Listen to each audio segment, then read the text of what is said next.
接下来，让我们有请国际机器人联合会主席伊藤贵之先生做报告，主题为“国际机器人产业发展现状与趋势：机器人未来10年的增长密码”。Now I would like to give the floor to Mr. Takayuki Ito, the President of International Federation of Robotics. 掌声欢迎。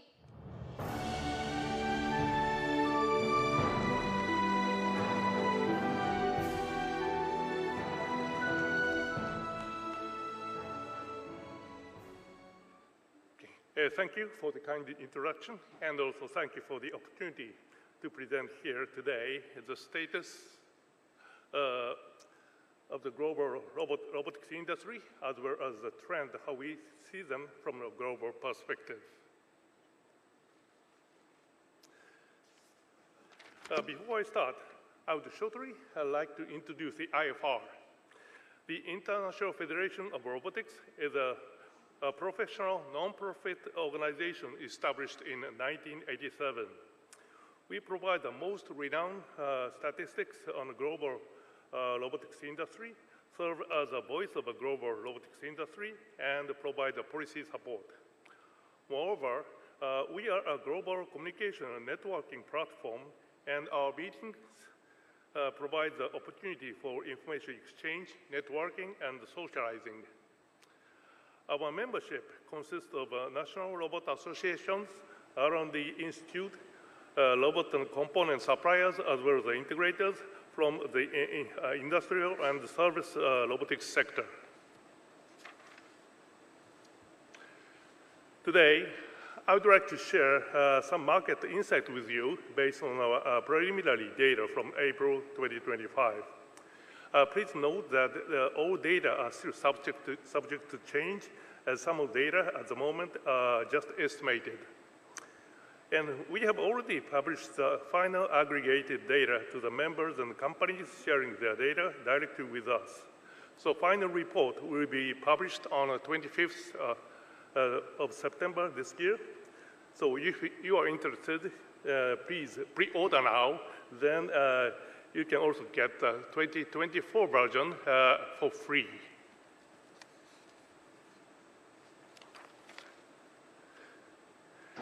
Uh, 2024 was a challenging year for industrial robotics.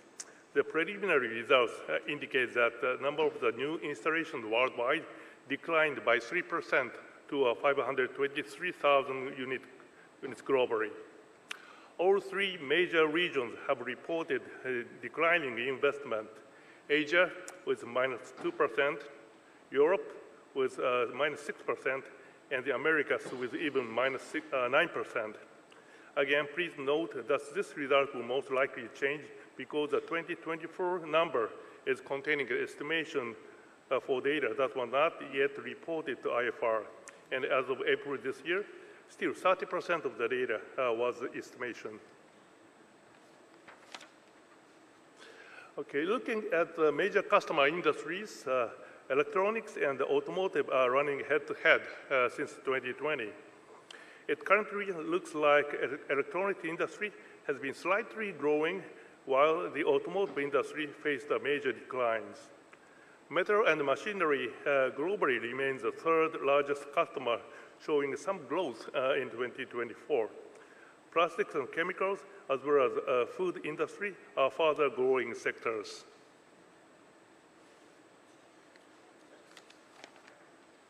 Now, let's take a closer look at the major market. For the last 4 years, the new installations in China are trending more or less sideways. In 2024, a 5% increase is recorded based on our preliminary data. The growth also increases China's share in the global market, reaching 54% in 2024, up from 51% in 2023.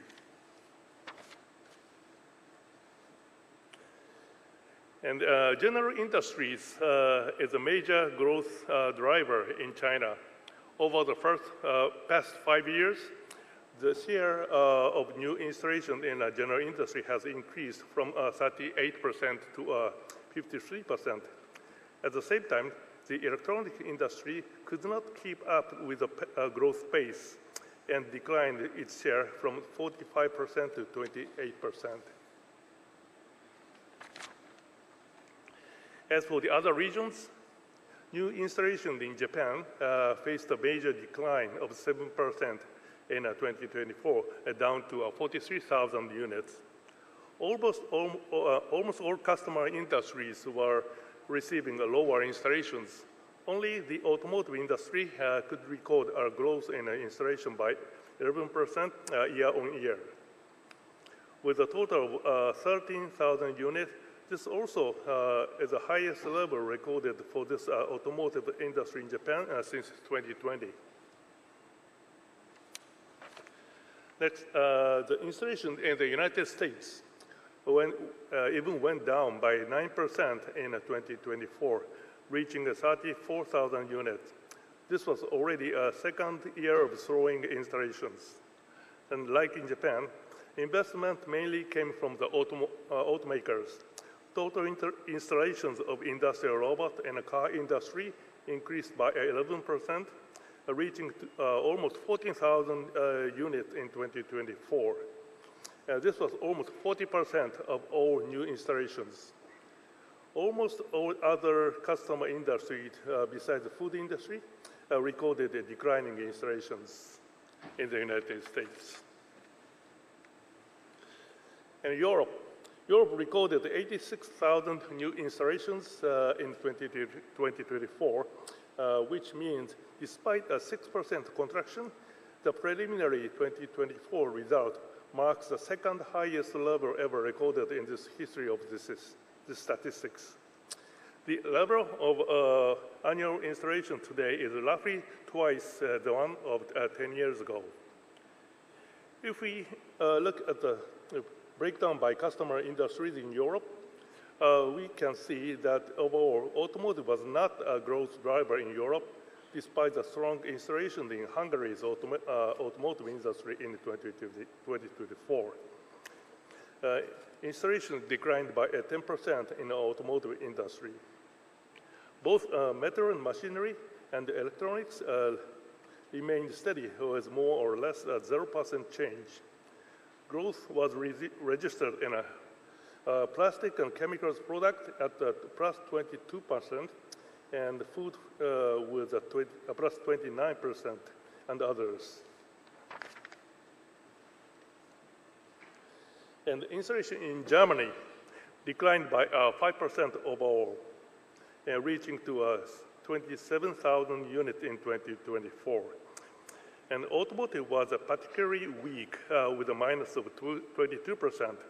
Growth was registered in the metal and machinery industry, plus 24%, and in the electronics industry, plus 23%. And the growth in the plastics and chemicals, and also in food, is mainly due to the improved reporting, which you can see at the declining share of unspecified at the bottom of this chart.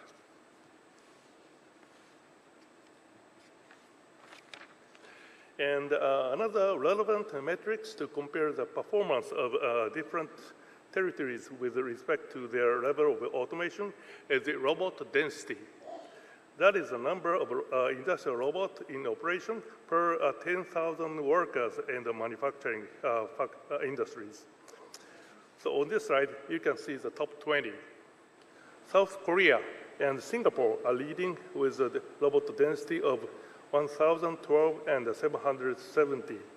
China took the third place in the world in 2023 with a value of 470, surpassing Germany and Japan, which at ranks 4 and 5 now with 429 and 419 robots.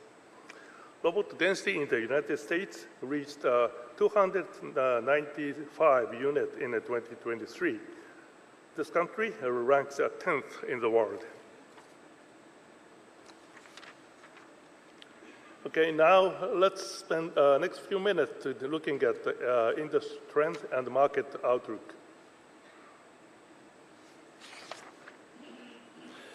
Each year, IFR is analyzing the global trends that drive the robotics industry And for 2025, we in particular believe the following 5 trends will have the largest impact on our industry.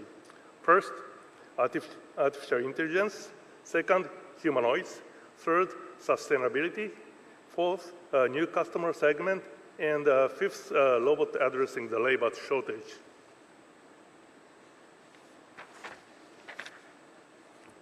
So one could say that 2025 is the year of physical AI.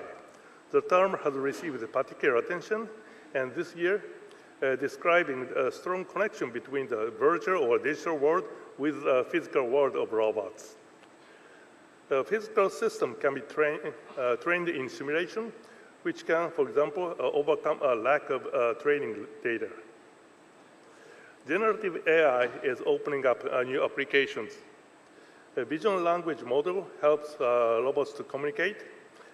We also will embrace new ways of programming robots, for example, by demonstration or by agentic AI.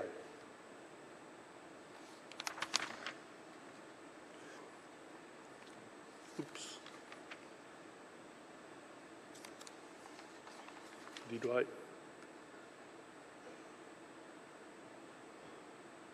Okay. I skipped one slide. So humanoids faces a tremendous attention by the media, by government, as well as by investors, as you can also experience here at the exhibition. Despite these huge interests, we only see a few commercial deployments so far. Today's humanoids are not working in a collaborative mode yet, and there are many safety issues that need to be solved for many commercial applications. We expect security as well as the logistics and material handling as the early application areas. So far, humanoids are able to tackle very specific tasks only, so true multi-purpose humanoids may be far off yet.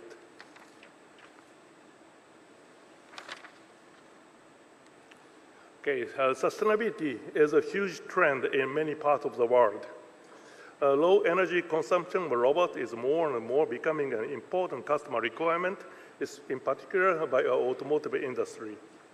The sustainability effects of automation are not new.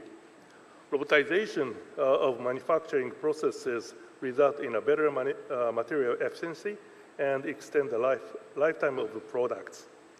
Moreover, robots are also able to cost-effective production of green energy technologies like solar power, electric vehicle, and batteries.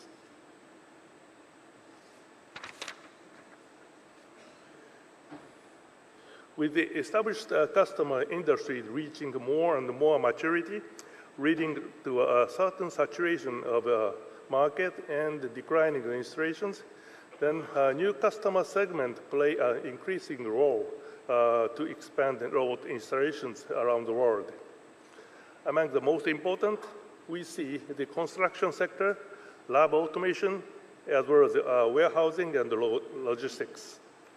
At the same time, robot suppliers are turning towards new business models. Service products are becoming more interesting next to hardware sales. At the same time, the business of RAS, Robot as a Service, which is well established in the sector of mobile and service robot, but still is not widely accepted in the field of industrial robots.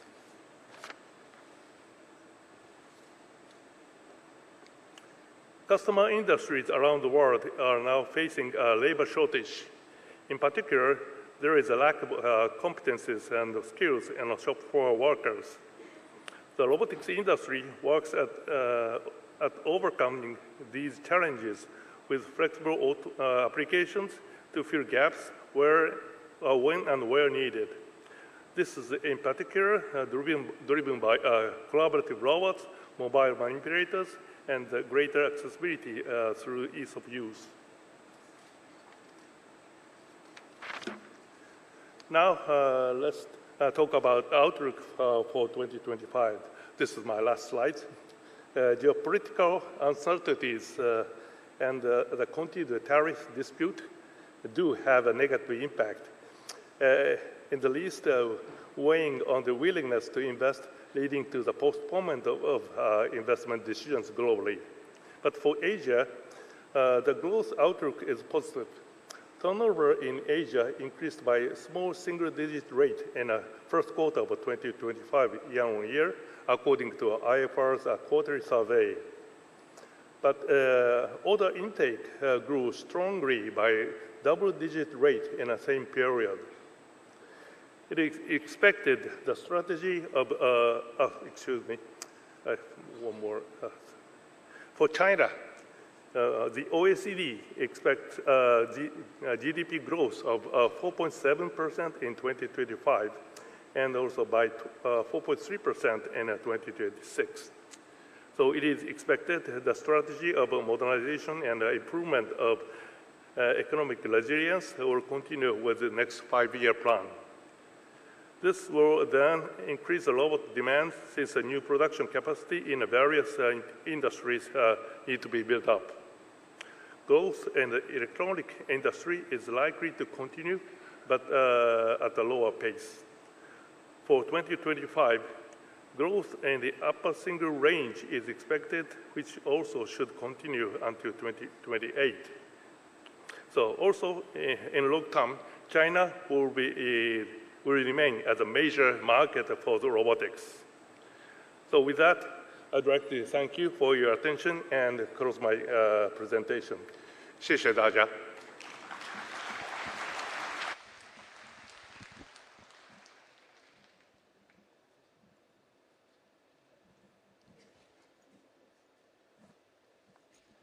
Well, thank you very much, Mr. Takayuki Ito, for your deep insights.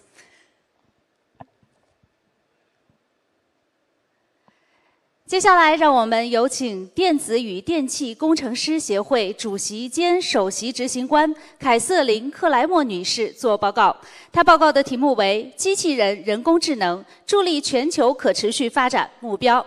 Now, please welcome Ms. Kathleen Kramer, the President and CEO of the Institute of Electrical and Electronics Engineers.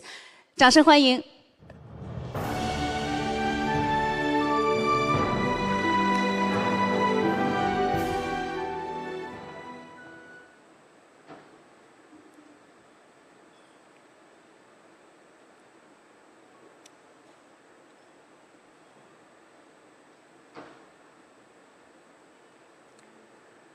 So AI and robotics are indeed reshaping our world, as everyone here is interested in speaking about.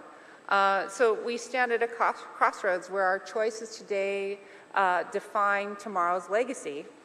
And our purpose at IEEE is to advance technology for the benefit of humanity. And so the focus of my presentation is on aligning the Sustainable Development Goals to our path forward.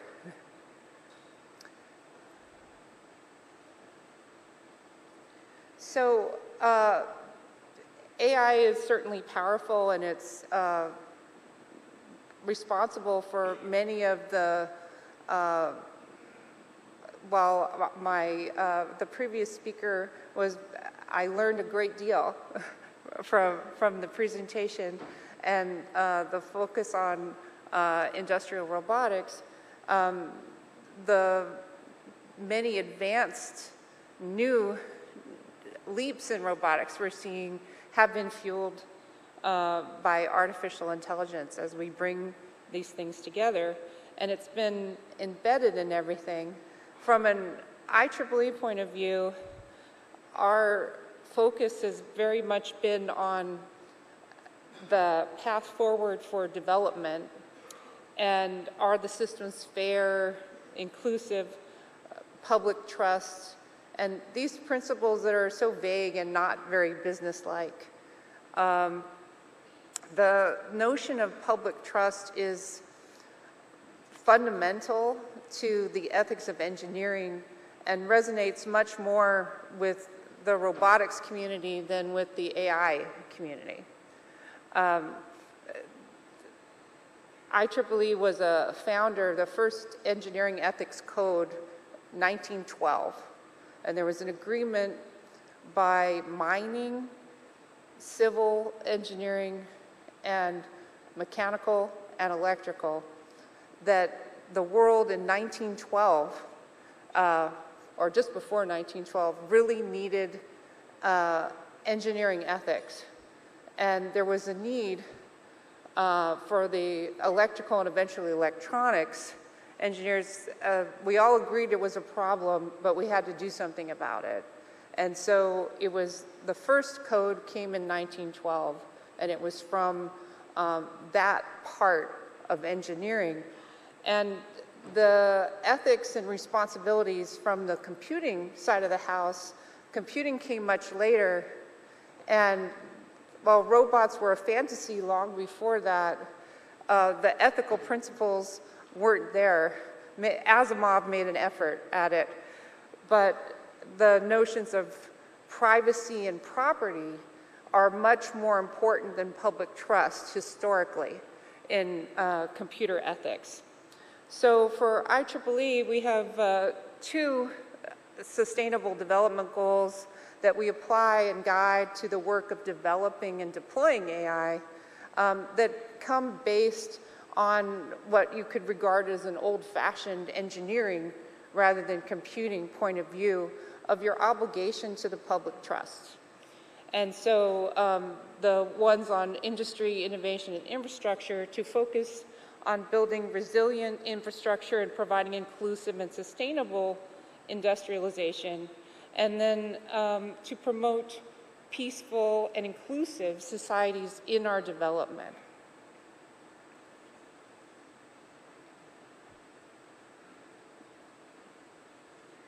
So we see the goals overall. There's, beautiful pins that many of us wear supporting a long list of goals that very few people have memorized and some people refer to just by their number.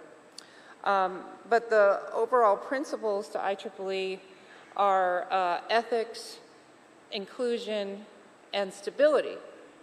And the great potential to advance the Sustainable Development Goals come from this, and we see them. So I use the expression here, North Star. My technical roots are in navigation. And so we see goals and the opportunity to navigate ourselves not as a business decision, but as higher principles to guide us. And so again, ethics, inclusion, and stability, and this is guiding as we move forward. And then as we go into practice, and in the end, I'm guilty of being an academic, which in IEEE we have, many of us are the great industry people, and some of us are achieve what is a very higher thing of bringing their industry to their academics and their academics to their industry. It's a delicate balance that I walk in as president of IEEE between both sides of that house. And so we're working for inclusive design, transparent systems, fairness and bias mitigation, and sustainability from the start. And this is what we're trying to do. And so this has been a work and an effort that I've personally been involved with since 2017.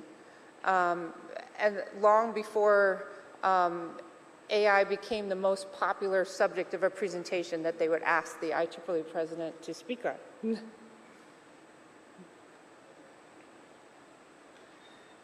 And so the innovations show how AI and robotics are already making progress towards these inclusive, healthy, sustainable worlds that align with this.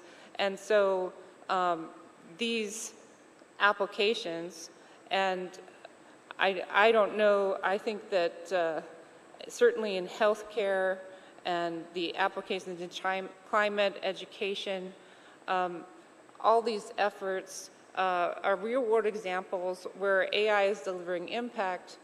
But I would say that robotics has a special place as genuine practice and almost by definition practice, as opposed to my friends that are on the purely computing side of the house that may design themselves out of any practical existence. And so the reality and practice that the world of robotics offers is very meaningful, and it's a tremendous opportunity to do good.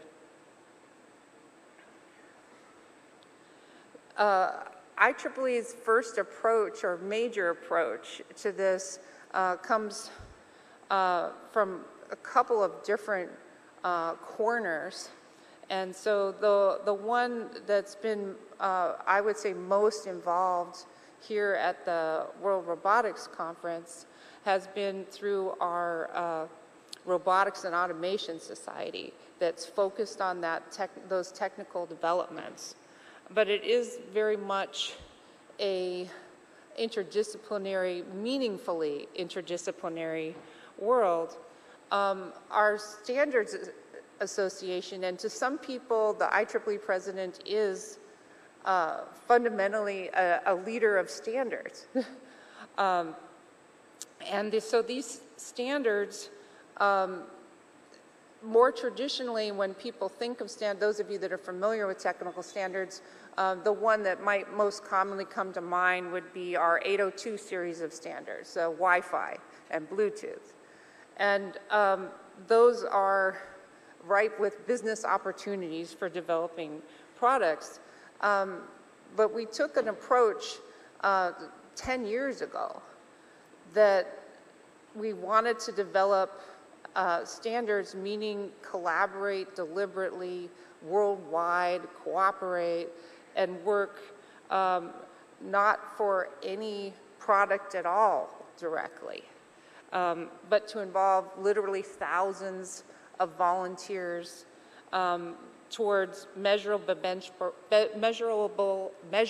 benchmarks, shared language, and technical and ethical alignment. And it started and so there's been a total of over 100 AI standards that are bringing these tools to life, but they're starting from not telling people how they must do it, but the framework that should guide the work.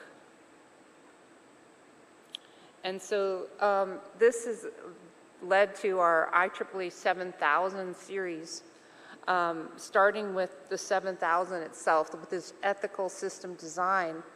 And some people, when they first read these, which are available to the public, are disappointed because they're hoping for a design, like how to specifically design a product. And really these are, as I was mentioning, they're ethical frameworks for your approach and how to bring cooperation in support of the Sustainable Development Goals. And this has led to the 7001, transparency and autonomous systems, the 7002, data privacy, algorithmic bias considerations, and societal well-being and impact metrics. So to really advance technology for humanity, you do need to consider social well-being and impact metrics. And we are not trying to enforce, we are not an enforcement agency. We are about setting a North Star and goals for making it a better world, frankly. So the role of standards in governance, and by governance, I mean governments, I suppose. And so there's a role, so standards enable effective and efficient AI governance through testing and verification protocols, consistent compliance benchmarks, and certification systems that IEEE and others can offer so that you have that meaningful transparency. And so inclusion provides innovation.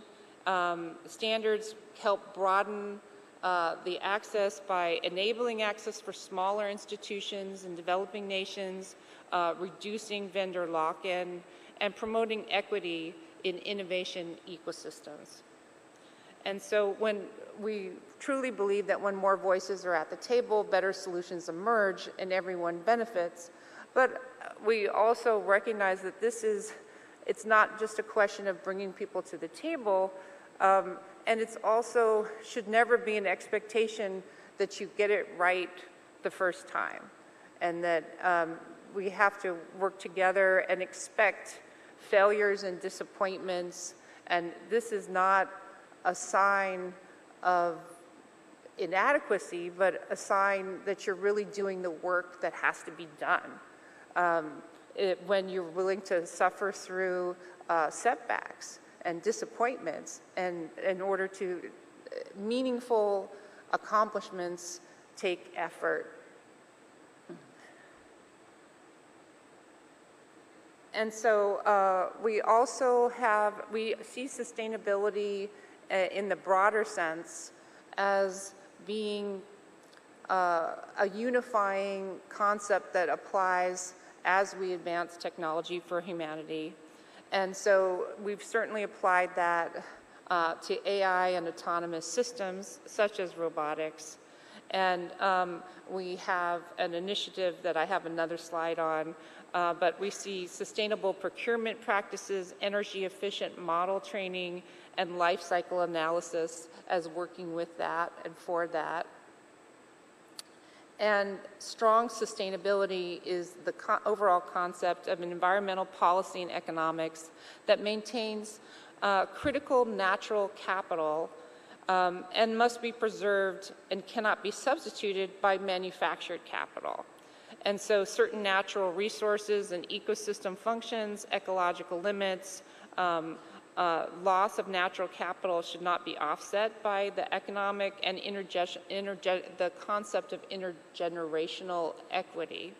And so we have a major initiative working on this. And it's interesting to, at least within IEEE, it's very interesting to us that the Planet Positive 2030 is an initiative out of our standards development, not out of our technical activities side. And so this is an open global initiative focused on developing practical paths to achieve a sustainable planet. And the guiding principles are listed here, including responsible and ethical leadership from government, individuals, businesses, organizations, academic institutions, and communities, and culture of sustainability that we've been working on throughout our organization and trying to proselytize on that. And so for digital transformation, this means a holistic approach integrating digital technologies with business strategies while minimizing environmental impact and promoting social and economic sustainability. And with climate change and resource depletion, digital transformation efforts need to align with sustainability goals to ensure long-term viability. So we see this across environmentally, socially, and economically. And our organization just this year has been working on our social impact report in addition to our corporate, our incorporation as a nonprofit corporation report. And we're working to do even more. It's been the one IEEE initiative that I've taken on this year as president is a part of that. And we have a major effort at work this year that will culminate in some more strategic innovation and a different approach to combine our public imperative activities and align them so that our not so public imperative activities that are profitable are supporting each other. And so we see place-based policies that are designed specifically for the unique social, economic, cultural, and environmental characteristics of a particular geographic area.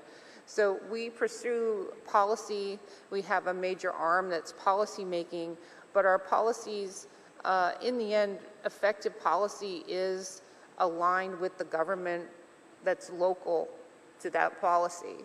And so we're lucky enough to have people from everywhere. We're in 190 countries, and so our efforts have to be not based on tampering with other people's countries, but within its own. And we sometimes work more together on these higher principles using the frameworks that I mentioned earlier. And so localized sustainable development goal implementation builds support, effectiveness, and better longer-term impact. And so this initiative that I mentioned that's coming out of our Standards Association that's helping to transform us is the Planet Positive 2030 initiative. And so we remain committed across our standards, and I use the standards rubric as a good framework for the whole organization, is that we have a need for multi-stakeholder collaboration, not just having people's name on it also, but meaningful collaboration as partners. And so for us, it's important as a practical organization to have engineers, regulators, industry, civil society, and academics together. And so the collaboration across disciplines and sectors is not optional, it's our process. We see ourselves very much as stewards, hearkening back to my first slide, which is based on the fundamental ethical responsibilities that we bear, and that is for concern for the public. And so ethical design, inclusive innovation, and sustainable development all go together. And so finally, our overall call to action is that our key imperatives are to work across disciplines and across borders, to design with ethics, equity, and inclusion, to push for transparency and accountability, to regulate with flexibility, and to invest in education and digital literacy. And so our shared commitment at the core is to be inclusive, sustainable, and ethical. Thank you.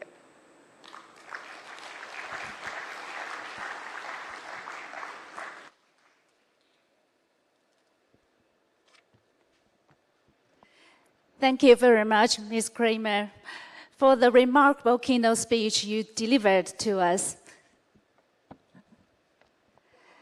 那么在邀请下一位演讲嘉宾上场之前，我想请各位来宾先看一段视频，请看大屏幕。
下面让我们掌声有请英伟达 Omniverse 和仿真技术副总裁 Mr. Rev Laboridian, the Vice President of Omniverse and Simulation Technology of NVIDIA, 带来主题为物理 AI 和通用机器人的大爆发的报告。掌声欢迎。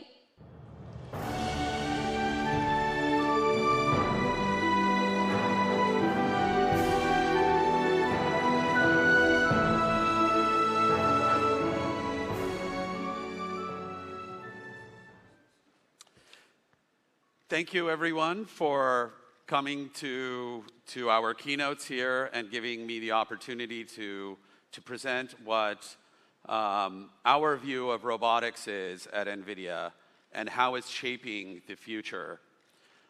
We are all here witnessing an inflection point in the development of robotics. We've long had robotics in our dreams, in our culture, as science fiction, as something that might happen in the future, and always as something that is too far away from us to actually experience inside our lives, to touch us and help us. But that's obviously changing now. You can really feel it here in China, in the 10th World Robotics Conference. Something has fundamentally changed here. There's new technologies, new capabilities that we've introduced that have unlocked the potential of this, and we are right at the epicenter of where it's happening. Behind me, you see names of many great Chinese companies within the ecosystem that we are working with and partnering with to bring robotics to fruition. So with that, let's start my keynote. This wave of robotics actually starts over 10 years ago. In 2012, there was a Big Bang moment when for the first time, deep learning, a new way of using machine learning, was discovered on top of our computers. The famed AlexNet network neural net was the first one that was developed using this method, and we realized at the time that this was a really special development. It wasn't just that we had solved image classification or even computer vision, but fundamentally the way that software, how we are going to develop advanced algorithms, would change forevermore. With that, we ushered in the age of perception AI. The first AIs that we started creating using this technique were all very specialized. They're a specialized form of intelligence. We would train networks to understand very specific things. Maybe they can understand fruit or certain kinds of machine parts. Maybe translate sound into words, but very, very specific. And not generally applicable. You'd have to retrain a new model every time you wanted to do something a little bit different. That led into the next generation with the introduction of new techniques for creating neural networks like GANs and diffusion models, and finally the transformer model, which changed everything. With the transformer model, we were able to take large amounts of unstructured data and just shove it into one big supercomputer and produce a network that had a general understanding of how language works, what the rules of language are overall across many languages. This generalization allowed us to unlock the possibility of using these networks for many different things. We can use LLMs, these first generative models, to take a small amount of information, like a text prompt, and produce a larger amount of information, like a poem or a song or a book. You can do the inverse as well. You can take a large amount of information and reduce it down to a summary. You can use it to restyle your information. You can take a poem and turn it into a rap song, for example. This is possible because what's encoded inside these networks is essentially an understanding of the laws of language, the laws of the rules of how we use language and how we communicate, the essence of that. With this, we started creating more advanced systems that have the potential of being autonomous. We are now currently entering what we call the agentic AI age. This is where we're taking these generative models, combining them into systems where we give the models, where we give these systems the ability to perceive. They understand the context in which they are operating. The context they operate in currently is the information or digital context on the internet, inside our computing systems. They can then reason or plan based on what they understand about the context, and we give them the ability to act autonomously, to actually go do things inside these systems. Essentially, what we're creating are a type of robot, a robot that does the equivalent of things that previously only humans could do in the knowledge space.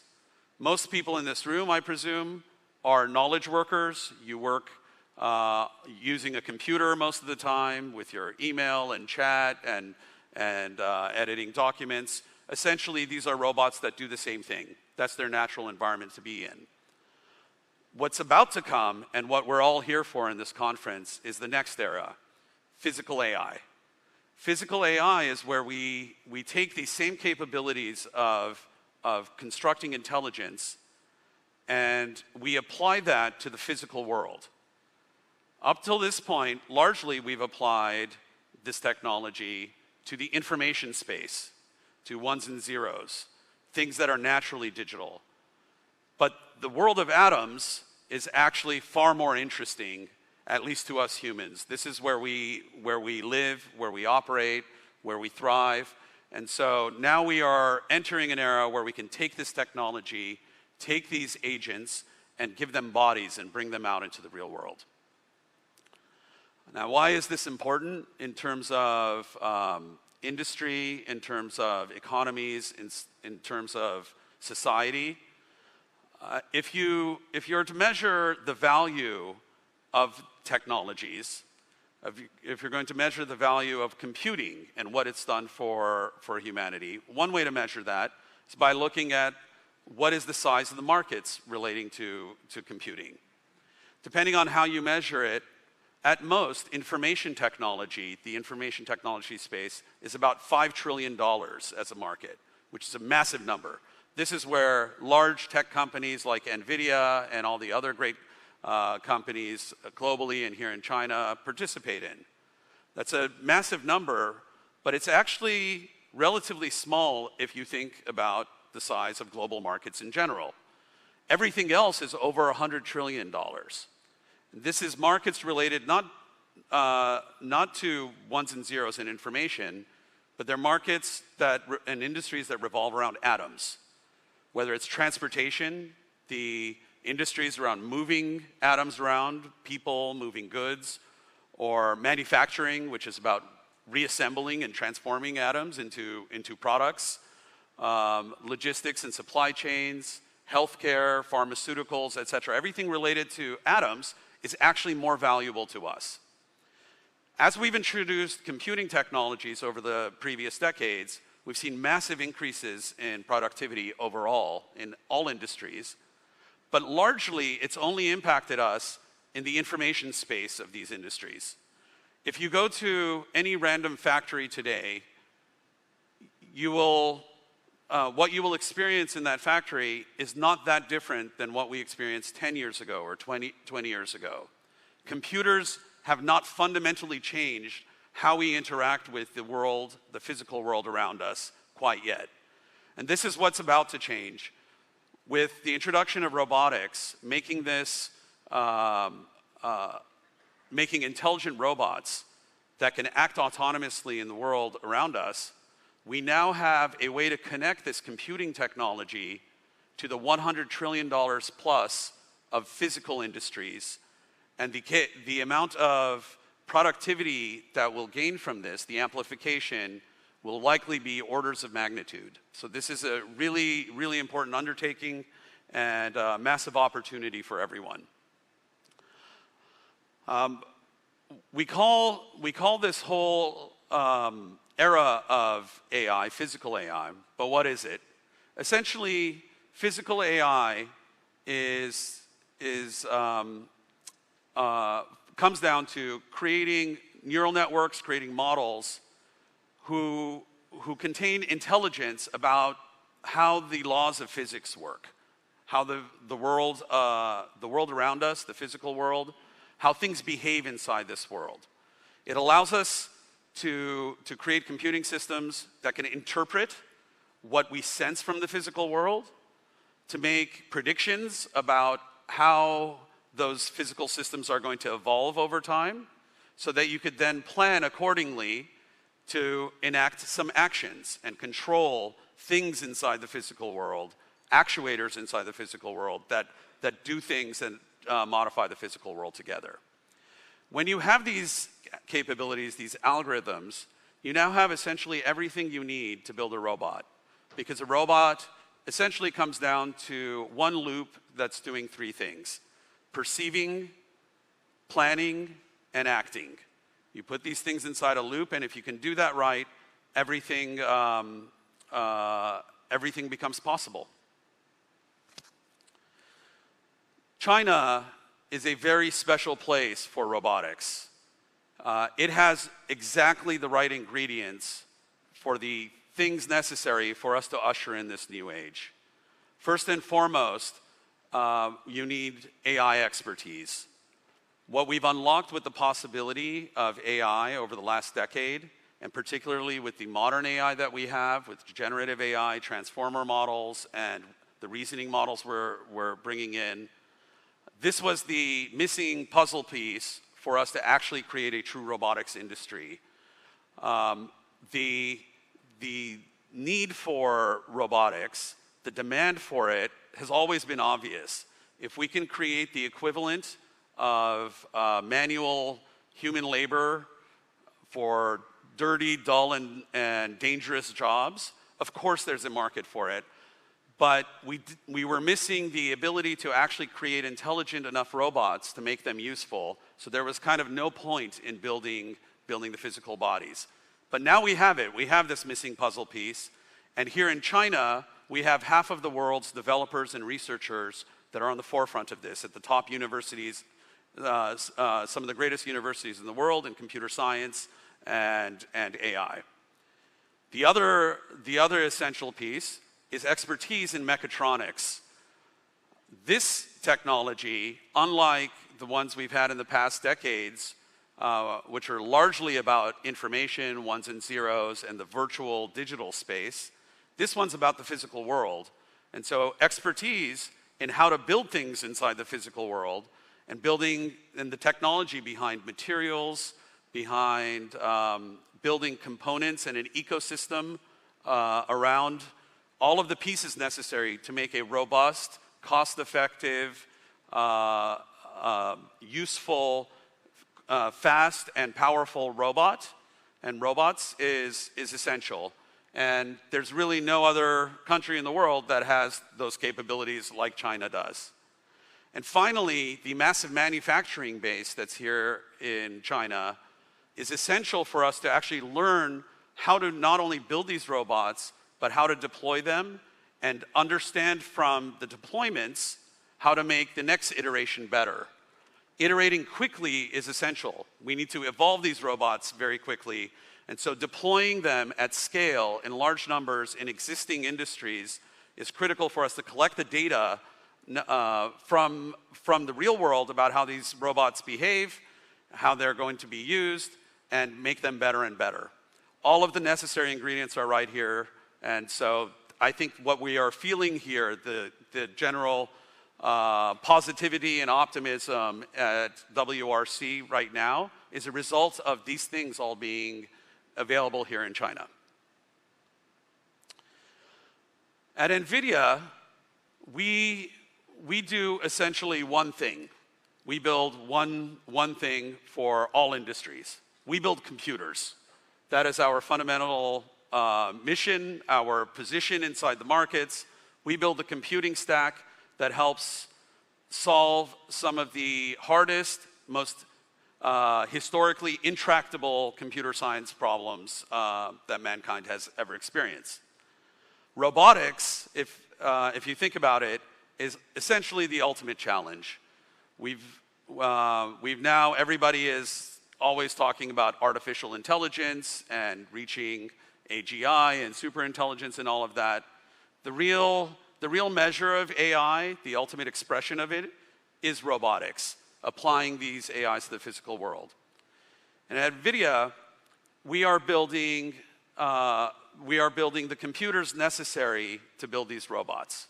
Now, when we talk about the computer that you need for a robot, most people will immediately think about the computer that's actually inside the robot, the computer that's inside the self-driving car, inside the humanoid body, and so on and so forth. That's a very important computer, and it's one of the computers that we build, and I'll talk about it in a little bit. But before you get to that robot, to that computer, you actually need to produce the software, the brain of the robot that's going to run on that computer. In order to do that, you need an AI factory, the AI computer. So we create those as well. That's what we're most famous for right now, and the reason why NVIDIA has become so large and so successful in recent years is because we're building these AI factories, and the computer that ingests the massive amounts of data about the raw data about the world and outputs the brain is necessary for that. But there's a third computer that most people don't think about that's particularly key for physical AI. In order to produce this kind of intelligence, you need massive amounts of data to feed into the AI factory, into the AI computer to produce the brain. But unlike the LLMs and the text-based AIs that we have right now, there's no natural source of fossil data that we can go mine. We cannot go get this data just off of the internet. The data that we need doesn't exist in digital form anywhere. So our only options are really to either collect it from the real world or figure out a way to generate that data. And we do that essentially by simulating the physical world. If we can take the laws of the physical world, represent them inside a computer, that then becomes essentially a renewable source of data that we can use to feed the AI computer, which then creates the brain. Now, before we deploy that brain onto the robot computer, we need to test and make sure that it's going to be a good brain and it's going to do a good job in that robot. You don't want to find out for the first time that there's a bug or some bad behavior in your self-driving car when you upload that software to the car and put it out in the streets. You don't want to find out for the first time that a robot is going to harm itself or harm others inside your factory. The best place to do this is to do it inside simulation. So all three of these computers are necessary for us to build robots and to build physical AI. As part of our computing stack, we build a lot of software. Every one of our computers starts from chips, and then we go up to systems. And from systems, we have system software, layers of libraries and algorithms, and frameworks to build applications. Robotics is no different. For us, this is called NVIDIA Isaac. NVIDIA Isaac encompasses all of the technologies we develop across all three of those computers for robotics. I'm going to speak a little bit specifically about one subset of the work that we do here that's very important, called NVIDIA Isaac GR00T, which is all about humanoid robotics. Isaac GR00T is essentially four things. It is a set of foundation models that power a humanoid robot brain, synthetic data generation pipelines, simulation so you can test and validate these robots, and libraries of simulation-ready assets you can use inside the simulations to train and test your robots. We've introduced a new version of our GR00T foundation libraries, our foundation models, excuse me.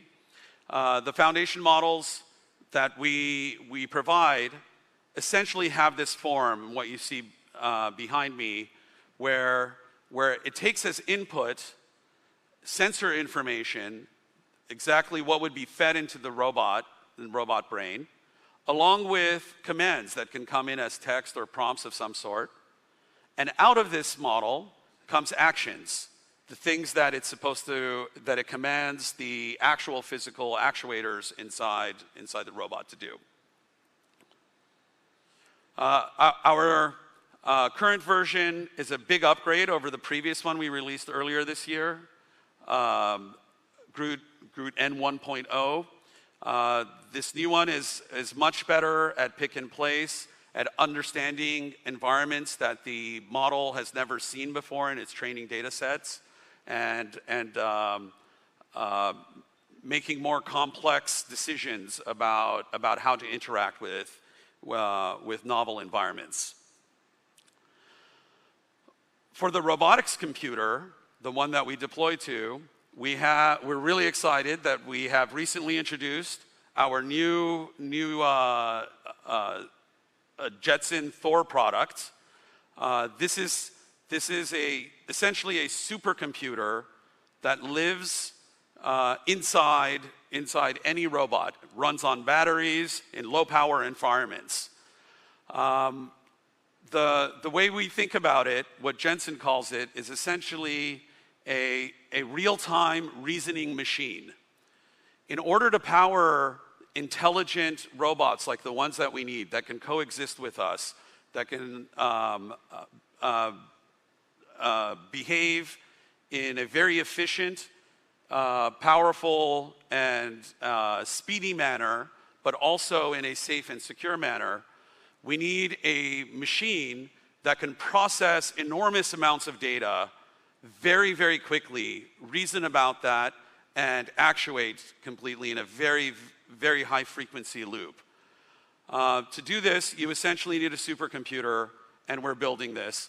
Jetson Thor, in relation to the previous generation Orin, is a massive increase in computing power.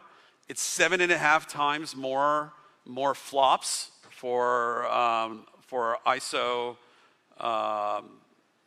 for the same number of GPUs or the same module. It's 3.5 times more energy efficient, so 3.5 times more flops per watt. We've also increased the CPU performance. Although most of the compute and the heavy lifting is done by the GPU, the CPU is still very important for these real-time systems. There needs to be an operating system in there that's coordinating and orchestrating everything. And so 3.1 times CPU performance. And extremely importantly, our I/O throughput is 10x the previous generation. This is really, really critical because these robots have to have massive numbers of sensors and massive amounts of data that's moving through the system very quickly in a real-time way. Jetson Thor is the only robot computer that can run the modern large models that you see. Here I've listed a bunch of logos. We can run these large multi-billion, 10, 40, 50 billion models in real time, deployed at the edge without having to have any connection to the cloud or the internet. You can employ these deep reasoning models right there on the edge. This is the only one that can do it, and we're very proud of that. Now, in order to build AI, you need data. Everybody understands this.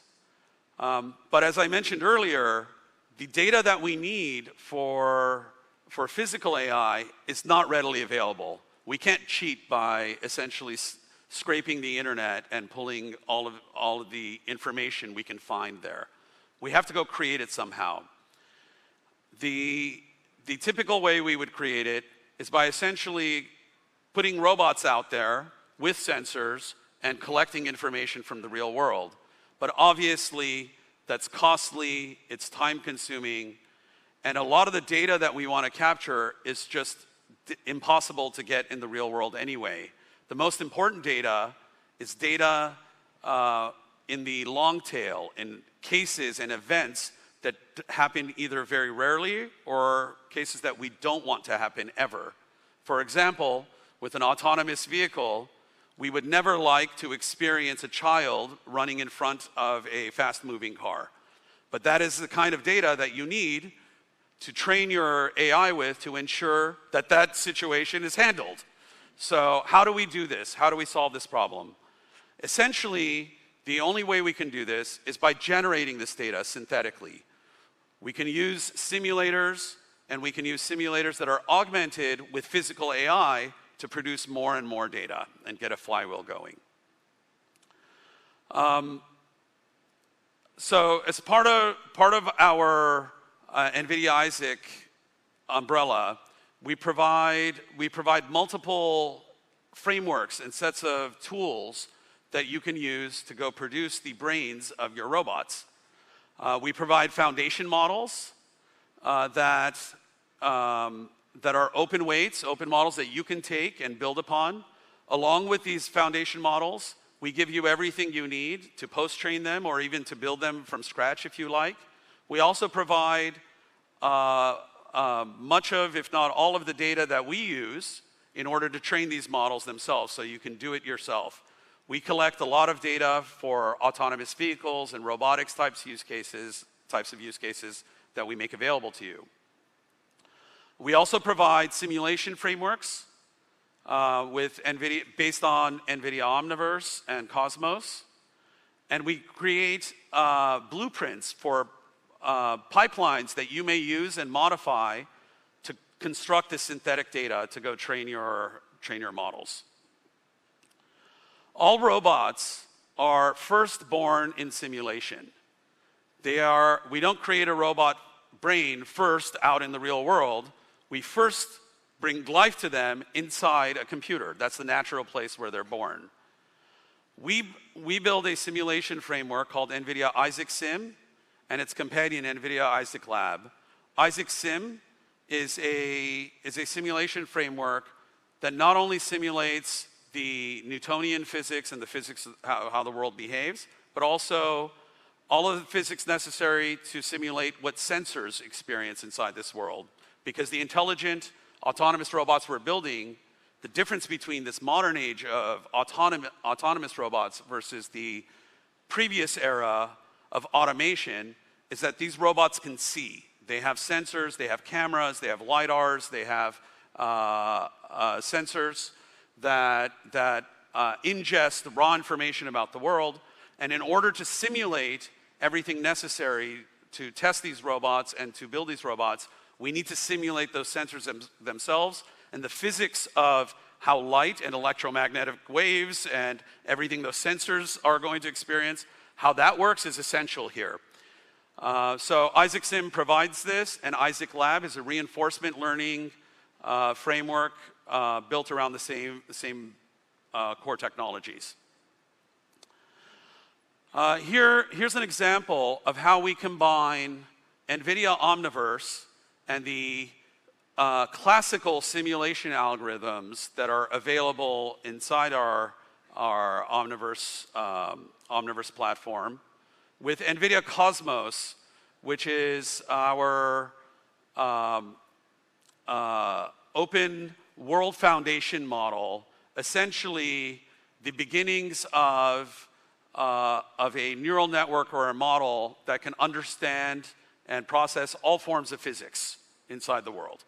We're not quite there yet in terms of building a world foundation model that knows everything about the physical world, but we've built one that knows enough so that we can combine it with classical simulation to amplify the amount of data that we can generate. So on the left, you see a simulation done in NVIDIA Omniverse for a robot that's doing a pick-and-place task. We take the output of this simulator and feed it into our world foundation model, into Cosmos, to generate an unlimited number of variations so that we can have extra data, enough data so that we can then train a proper model. I'm being told that I only have 5 minutes left, so I'm going to speed up. Within the Cosmos Foundation model umbrella, we have 3 types of models. We have Cosmos Predict, which given a starting point, given a frame, a given point in time, predicts what the future will be based on the laws of physics that it understands. So what you see on the left there is a video where all we gave it was 1 frame, and it predicted, given that image and potentially a prompt, a text prompt, the rest of the video. We have Cosmos Transfer, which is what I showed earlier, where you can give it input from a simulator or from something you captured from the real world, and you can modify that, modify the lighting conditions, textures, materials, and output an unlimited number of variations from there. And finally, we have Cosmos Reason, which is an extremely important puzzle piece inside what we're doing here to create robot brains. Cosmos Reason is the analog to all of the reasoning models we're seeing for text, but for the physical world. Given information about the world, given sensor inputs, it can reason about what is happening inside that world. It can summarize what's in there and extract information inside this unstructured world. It essentially gives us the ability to do common sense. Here's an example of how we can combine all of these things together. So on the left, we have a single frame, an image that came from our robotics lab from one of the sensors on a robot, just 1 frame. We add to that a text prompt where we tell it to pick up an object on the table that's used for drinking water. Using Cosmos Reasoning, it understands what we mean given what's in the image and what's given in the text, and it produces the video on the right side. And it can produce many variations of that as well. Once it produces that video, we could then extract more information from the video about the trajectory of the movements and potentially other information in the scene we can use as labels. We could then combine with that video and feed into our AI, physical AI training systems. I'm going to have to go through these quickly, but I'd like to end my talk with giving a shout out to many of our great partners that we're working with, the robot makers that are all here at the World Robotics Conference. We have Galbot, which is announcing the G1 Premium robot. Galbot, they are using essentially our simulation and full robotics stack. We have Agibot, also built on the Isaac platform using our Jetson Thor computers, simulation, and foundation models. Fourier with the GR3, using robot learning for locomotion within our simulation frameworks, as well as other interactions like manipulation. X-Humanoid with the, I'm sorry if I mispronounce it, the Tianqing 2.0 robot that's being released. I think we saw one here yesterday at the opening ceremony. Also using our simulation and our Jetson Thor platform. Of course, the Unitree, one of my favorite robots to watch. I think everybody's been enjoying the videos and at the openings area who are using essentially our full stack, all 3 computers as well. Booster with the T1 and K1 robots, also using our simulation and robot computers, the Jetson AGX, Thor. Alibaba Cloud, who is integrating our simulation capabilities and our training frameworks into their cloud to make it easy for all robot developers inside the ecosystem to leverage simulation, to leverage both the simulation and the AI computer for their robotics development. And finally, we have UB Tech with their Walker S2, also using essentially our full robotic stack and platforms. Thank you very much. With that, I will end my talk. It's a real honor and a pleasure to be here with all of the other esteemed presenters, and we are honored to be part of this amazing ecosystem, and we look forward to advancing robotics globally with China and with all of the other countries that are present here as well. Thank you very much.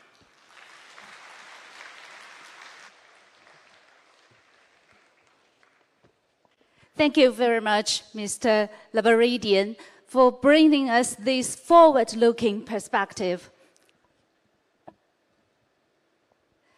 接下来，让我们有请宇树科技创始人、首席执行官兼首席技术官王星星为大家分析机器人产业规模化的机遇与挑战。Now let's welcome Mr. Wang Xingxing, the founder, CEO, and CTO of Unitree Robotics. 掌声有请。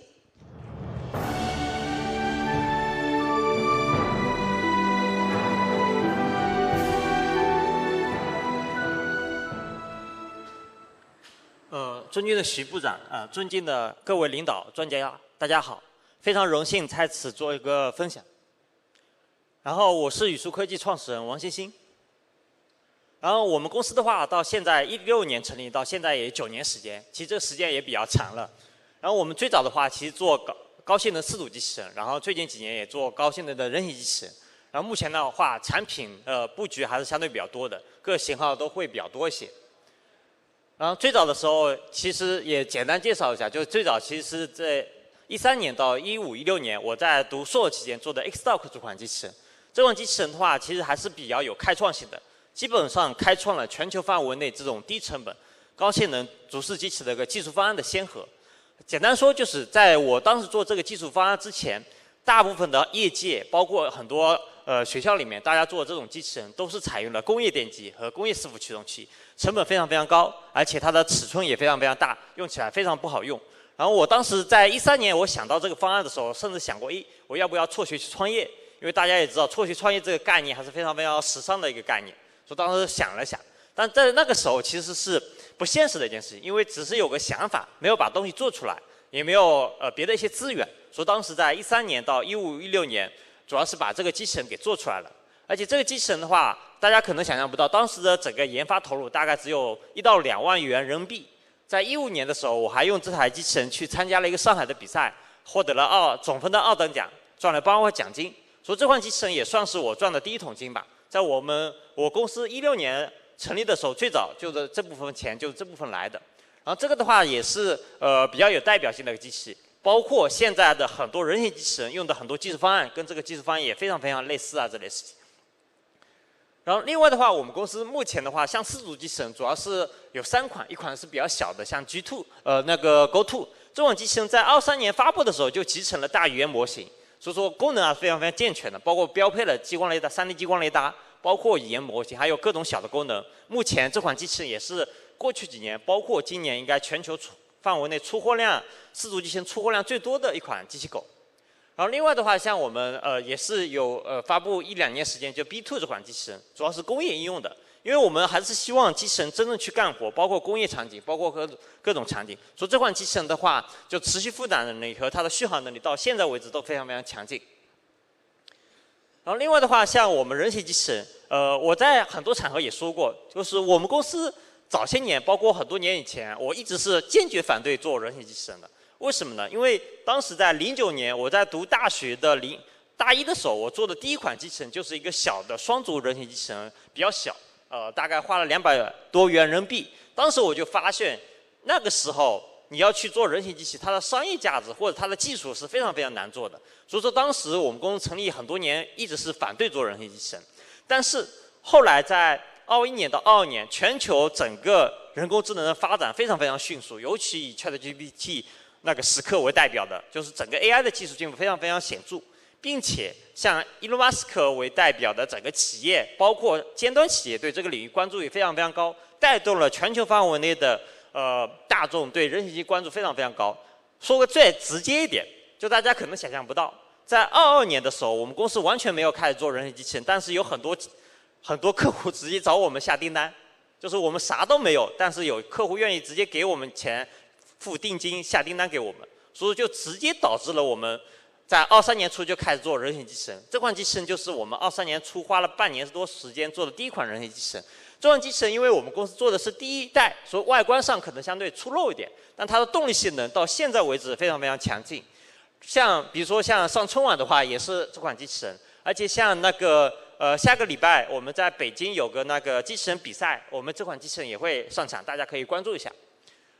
然后另外的话，像去年我们发布了我们第2款机器人，就是 G1 这款机器人。这款机器人到现在也是非常非常有代表性。它代表性什么东西呢？就从去年我们这款机器人发布以后，到去年下半年到今年，大家可以发现很多的别的企业的很多的新兴的人形机器人都跟我们这款机器人长得非常非常类似，就整个架构非常非常类似。然后这款机器人的话，动力性能包括它的灵活度非常非常好。相对来说，去年发布的话，这款机器人大概低配价格大概是9.9万人民币，是非常非常有竞争力的。所以这款机器人在去年包括今年也是应该差不多是全球人形机器人领域出货量最多的这款人形机器人。如果大家平时刷抖音啊，刷一些视频号，大家可以看到有很多我们的客户自发的在很多抖音频道上放直播，那个直播很多，基本上每天都有吧。大家可以关注，有好多人在晚上搞直播啊之类的事情。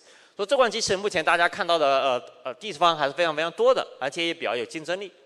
然后另外的话就是我们前1、2周刚发布的一款我们阿问这款新的人形机器人。这款人形机器人也非常非常特点，最大的特点就是相对来说性价比更高一些。它当然也会更小一点，大概1.2米，但它的最低配价格做到3.99万人民币。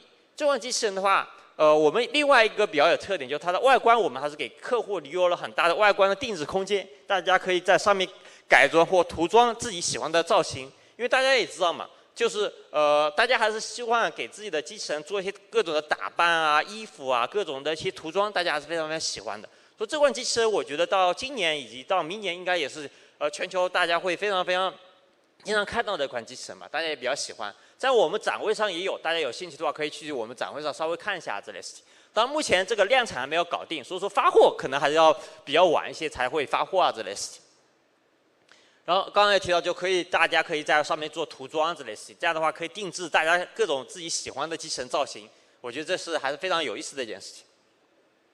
另外的话，像我们前段时间发布了我们的新一款的，就是4足机器人。这款机器人最大的特点就是它的自重和它的负载能力是非常非常强劲的。它自重大概只有35千克，就是我自己对一个成年的男性来说，这款机器人完全可以把它搬起来，还是非常非常方便的。但它的负载能力又非常非常强，它的持续负载能力可以达到差不多25到30千克左右，并且它的空载续航可以达到6个多小时。简单来说，它的空载续航大概可以达到20千米的多一点点时间。所以它的负载能力和续航能力还是非常非常强劲的，包括它的造型以及它的感知能力也非常非常强劲。所以这款机器人目前来说的话，发布以后大家也非常非常喜欢的一款机器人。另外的话，这里也有几个我们过去的一些产品的一些视频。这个的话，像我们去年底的话，对我们的轮组做了一些更新。大家可能会好奇，为什么我们的轮组会相对来说有了更多的一些灵活性？其实原因非常非常简单，就是我们过去的1、2年，我们在人形机器人上开发了很多这些复杂的动作，我们把这些复杂动作的一些算法直接用到了我们机器狗上面。这样的话，我们机器狗就带了很大的一些灵活性啊之类的，并且这款机器人本身是工业级的，就是防尘防水，所以相对来说工业级场景会比较合适。像我们的工业级产品的话，在过去几年已经在很多的一些工业里，包括一些电网，包括一些工厂，已经有24小时运行。它有自动充电，可以自动巡逻，自动识别一些，比如说一些图像，包括一些气体啊，或者一些东西都会做一些自主识别啊之类的事情。而且这款机器人其实是相对有点大的，就这也是为什么我们又发布了一款相对小一点的机器狗啊的。这款机器人如果带上轮子的话，它的自重达到了将近70、80千克，其实稍微有点重，所以这款机器人还是有点大的。但是在这么大的情况下，它的灵活性还是非常不错的。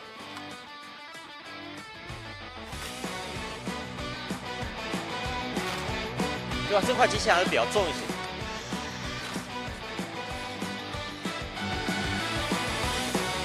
负载能力也非常强，这块负载能力持续负载能达到可以40、50千克的持续负载能力。所以基本上一般性的话，载个人其实都没问题。当然有点危险性，不太推荐给大家这么玩。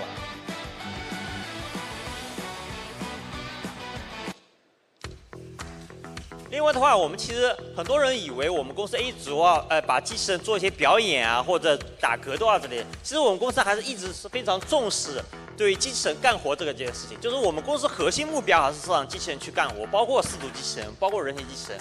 我们也做了很多的数据采集，包括做了一些数据的一些开源之类的事情。大家有兴趣可以关注我们，我们持续，大家如果关注一下我们的公开的仓库，我们每隔1-2个月都会公开一些算法，公开一些开源的数据啊之类的事情，大家都可以在上面玩。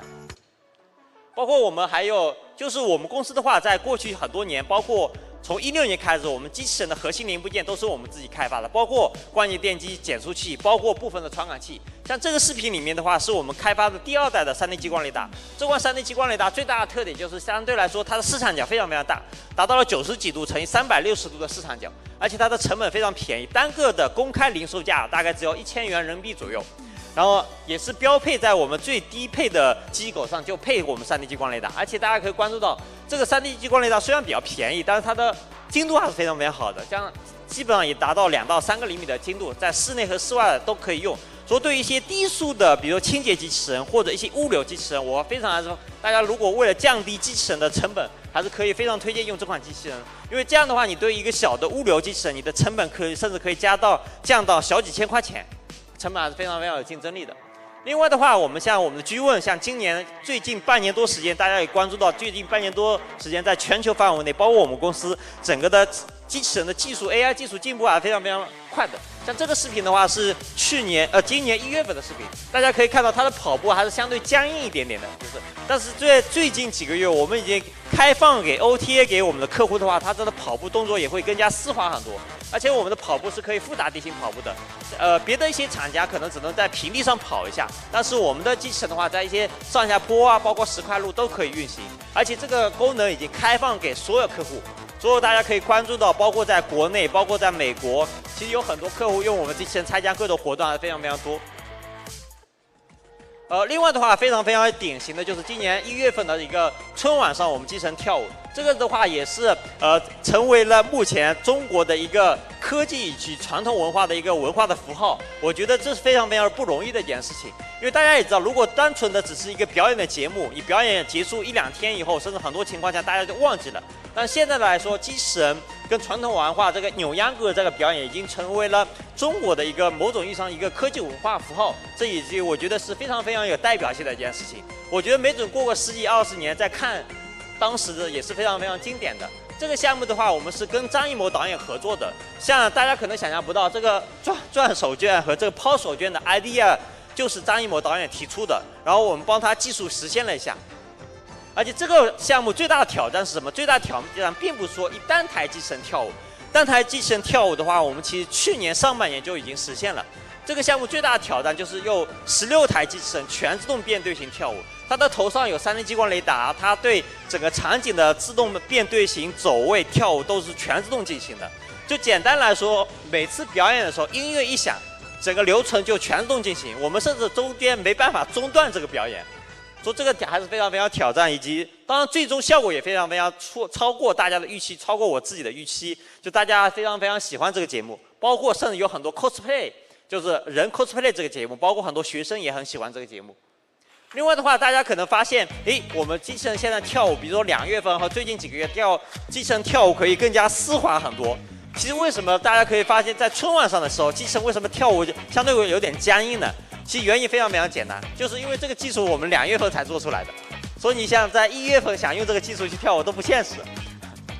而且另外一点就是，大家可能也会好奇，为什么春晚上我们机器人会用我们黑色那款老的机器人，而不用这种我们更新的机器人？其实原因也比较简单，就是这款机器人有点小，大概只有1.3米多一点。然后我们在表演的时候，大家还是希望稍微大一点的机器人，这样的话效果会比较好一些。而且像大家可以看到，我们现在这种技术的话，这个其实是这种跳舞和功夫其实不算我们目前最新的技术，算我们老一代的技术。这个技术最大的特点就是它可以学习，理论上可以学习任何动作，就你可以学习它的打功夫也好，也可以学习舞蹈，其实都可以学。但这个技术有个不好的点是什么呢？就是它的动作序列都是固定的，就是你在表演之前，你要先采集用动物数据去采集一个序列的动作，采集以后再去做 AI 训练 ，AI 训练以后再放到机器人上用。但有个很大的问题是什么呢？就是你这次每次采集好以后的整个动作都是固定的，你没办法去调整它的动作，没办法，甚至有时候都没办法去中断它的整个动作表演。所以这个某种意义上是一个老一代的我们技术。但这是已经实现了，但是完全不够的一个点啊，这类是。但稳定性还是不错的。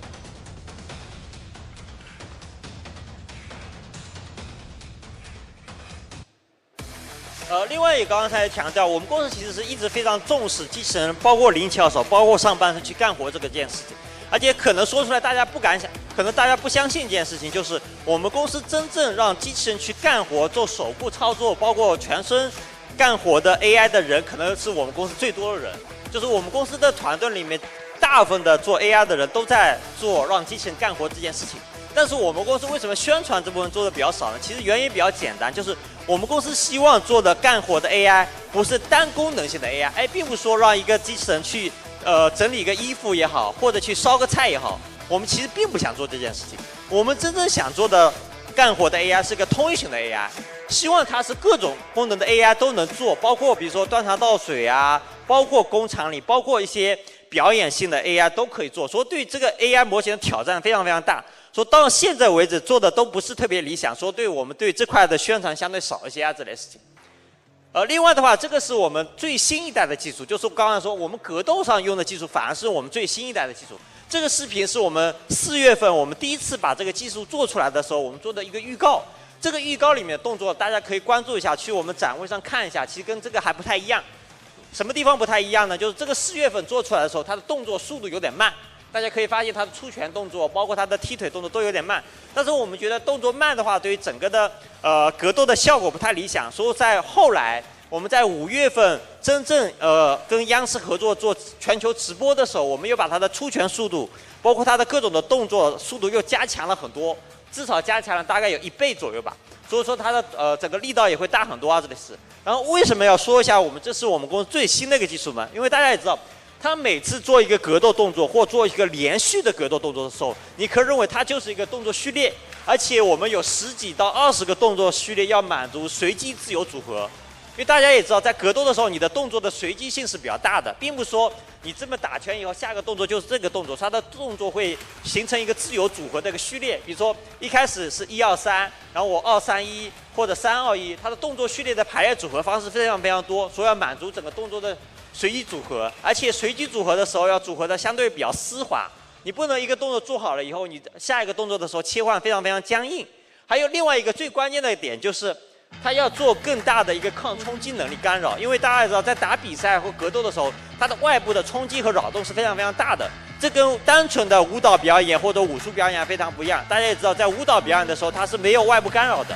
但在格斗的时候，它的外部干扰是非常非常大的，包括你在踢腿的时候，别人都会打你，包括很多一些极端动作。如果大家有兴趣，可以关注一下我们机器人的腿部，它的腿部有很多凹坑，而且大家知道这个腿是铝合金的，在铝合金上面都有很多凹坑，所以它的打击的力度还是非常非常大的，也比较有意思。然后对于这个比赛项目的话，其实最有趣是什么呢？在视频上面看，其实感受不是特别好。如果大家可能有机会去操作一下我们机器人，就是操作人员对这个体验是最好的。然后其次是如果有机会的话，如果在机器人在格斗比赛的时候，如果你是站在机器人旁边，这个的体验也非常非常好。但视频上单纯看的话，其实反而体验没有那么好这类事情。另外的话，刚刚也提到，就是我们也是前段时间发布的我们最新款的3.99万的我们最新款的人形机器人。这款机器人的话，相对比较轻巧，也比较安全，自重大概只有25千克，就非常轻量级。这个由于时间关系，这里也不多介绍。包括我们前段时间发布的那个新一代的A2， 我们的那个4度机器人，也非常的轻量级一下，而且它的负载能力非常非常强。我们还是希望在工业场景能有更多的落地。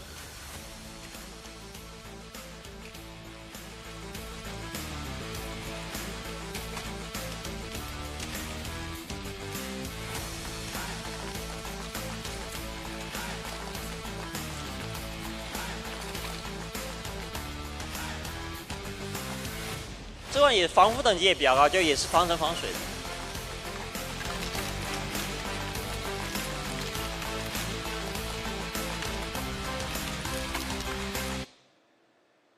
然后另外分享一下，目前我个人对国内和全球的机器人整个行情分享吧。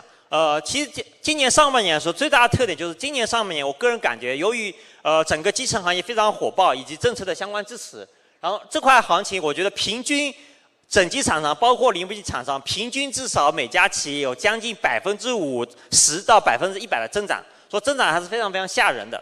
这个在整个行业来说都是非常少见的一件事情，就是从需求端拉动了整个的行业的发展这类事情。另外的话，像海外也毋庸置疑，比如说以特斯拉为代表的，目前他们今年要量产几千台人形机器人，而且今年大概他们会发布他们第3代的特斯拉的那个人形机器人，大家也可以多关注一下这类事情。目前全球范围内，大家在这块的热情，包括尤其海外的大公司，包括英伟达，包括那个苹果，包括 Meta、OpenAI， 大家都非常非常持续在推动这个领域的发展这类事情。另外的话，我分享几个自己的个人的小想法啊，这类事情未必准确啊。就第一点就是，对于机器人本体来说，很多人可能会有个误区，为什么可能机器人目前没有大规模应用啊，或者目前的机器人的功能还不够之类原因，可能有人会怀疑是不是目前的硬件不够好，或者成本比较高。其实最大的问题是，其实目前的硬件是够用的。某种意义上完全是够用的。目前人形机器的硬件，哪怕灵巧手整机，某种意义上完全是够用的，但当然不够好啊。就是当然持续的要把它做得更好，它更大的问题就是你要把它量产，工程上的问题肯定是很多的，但是在技术层面上或者在纯 AI 的角度来说，目前的硬件是完全是够用的。但是目前最大的挑战还是具身智能的 AI 还是完全不够用，这也是限制当时机器人，尤其人形机器人大规模的应用的一个最大的点，就是机器人大模型或者具身智能到现在为止还是不太够用。简单说就是目前的感觉有点像 ChatGPT 出来前面的1到3年左右时间，目前整个业界大家已经发现了类似的方向以及技术路线，但是没人把它做出来。就大家也知道 ChatGPT 出来前面的几年，做语音 AI 的已经做了10几20年了，但是大家一直觉得它很傻瓜很弱智，根本完全没法用。像 ChatGPT 出来以后，大家达到了一个比一般人性能还更好的一个阶段，说这个阶段目前还没有到。这个临界点，如果对于机器人 AI 这个临界点，我觉得会达到什么程度呢？就是如果哪一天我们带一个人形机器人到这个会场，而且这个会场他没有见过这个会场，如果他随便我跟他说一句话，帮忙把这瓶水带给某个观众，他可以比较顺畅的自己走过去，流畅的把这个事情干了，或者说把这个房间帮忙整理一下，他这个房间完全没有见过，他都能自己做这件事情的时候，我觉得达到了差不多那个机器人的ChatGPT 时刻。这个的话，如果我快的话，可能未来的1、2年或者2到3年还是很有可能实现的。最慢的话，我估计3到5年也是很大概率能实现这个概念吧，大家可以关注一下。但是现在确实还是不太够用这类事情。然后没有达到这个效果，到底是模型的问题还是数据的问题？我反而感觉目前全球范围内，大家对数据这个问题、机器人数据的问题关注度有点太高了。